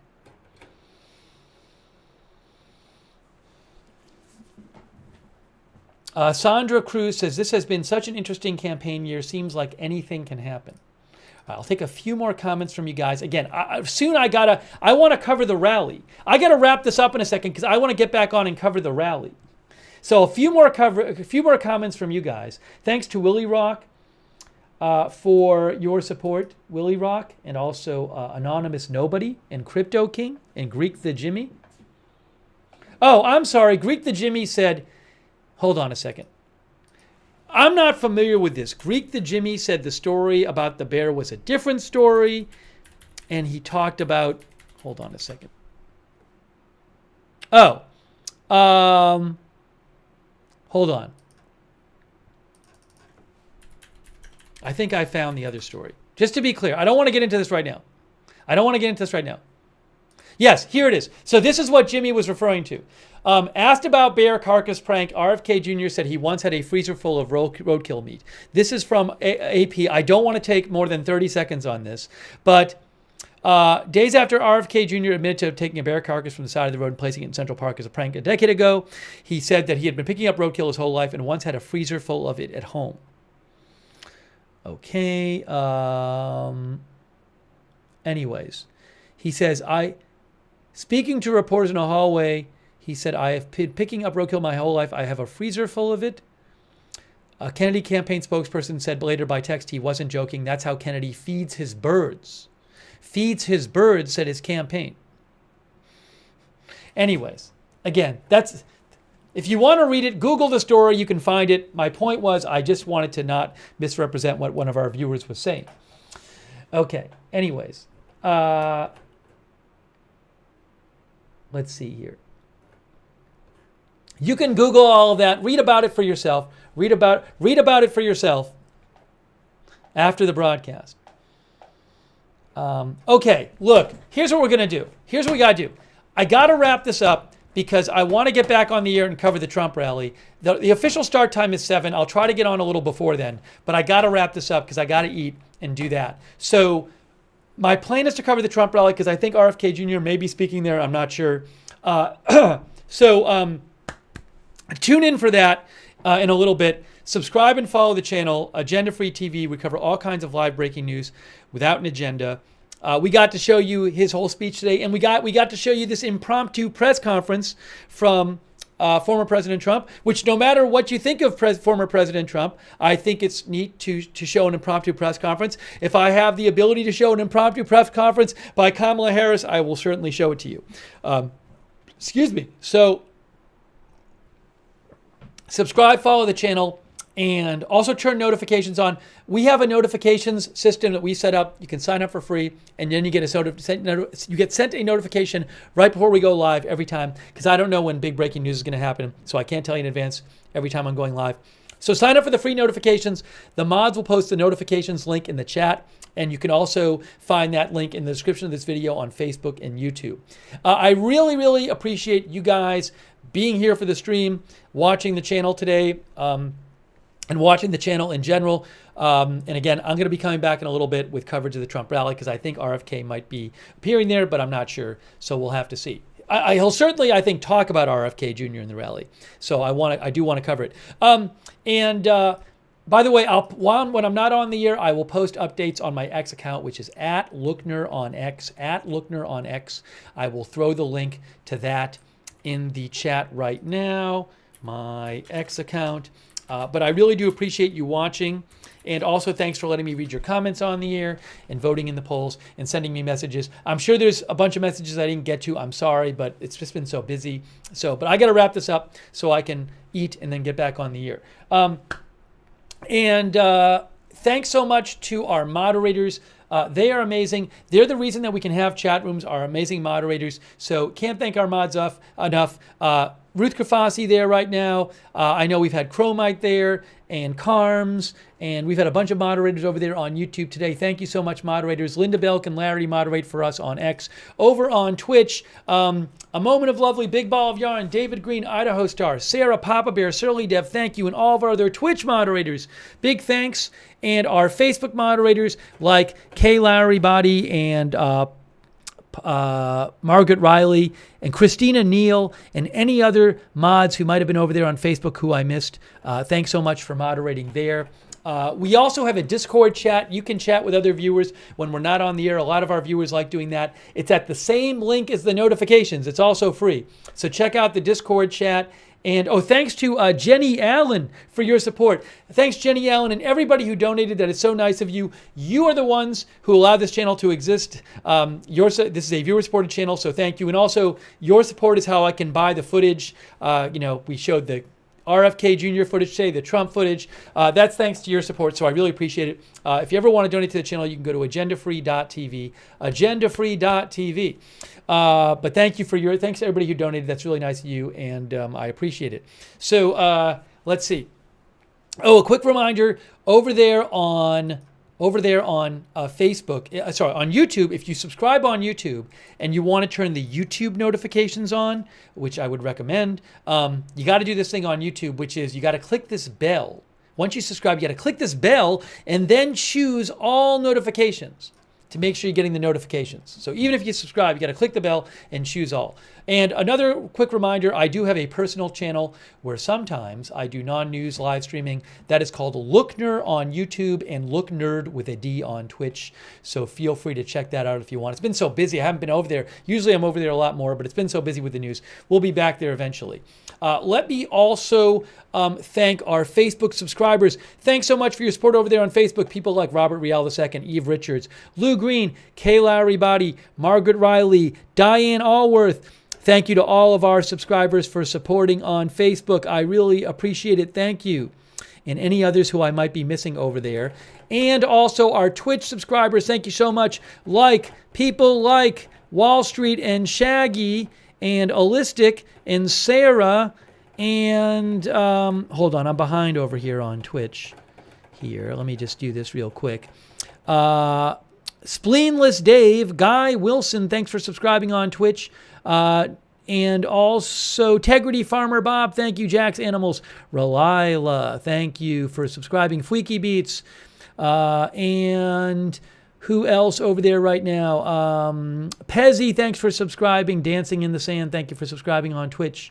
And also Distant Galaxy, and sorry if I'm repeating people, and Uncle Floyd, and Eat Bites, and V110, and all of our other subscribers on Twitch, and our YouTube members. Thanks for your support over there on YouTube. Susie Blout, JD, Johan Soderberg, Crypto King, Krista Barisi, Jesse's Girl, JK Cinar, Evelyn in Maine, Riri Patton, Pony Boy, Joe Hart, DA Watchmen, Bama Fan, UV Lightning, JK Cinar, Rebel City, also Brenda Triplet, ShadowNet, thanks for being members on YouTube. Torquil, sorry if I'm repeating people. Susie Blout, Nuyorican Joseph, Doug Cahill, Willie Rock, Barry, Chris N, Paula Faust, Jay Bird, Amber E, JD, did I say Jesse's Girl, Danny G, Gina Roberts, and C Chase 70, thanks for being members.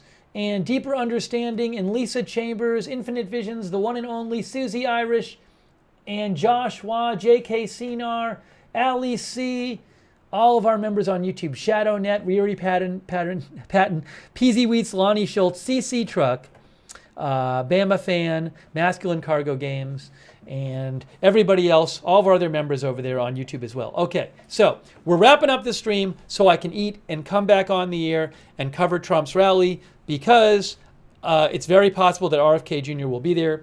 So that is the plan. So again, thank you for watching. If you missed RFK Jr.'s speech, it was a whole speech. I want to say it was like an hour long. Maybe it was a little more or less. But go back. You can rewind the broadcast and watch the speech. Okay? So that is it for now. Thank you so much for watching. I'm going to eat and get back on the air. Again, thank you to our mods as well. And we will see you soon for more live breaking news coverage right here at Agenda Free TV.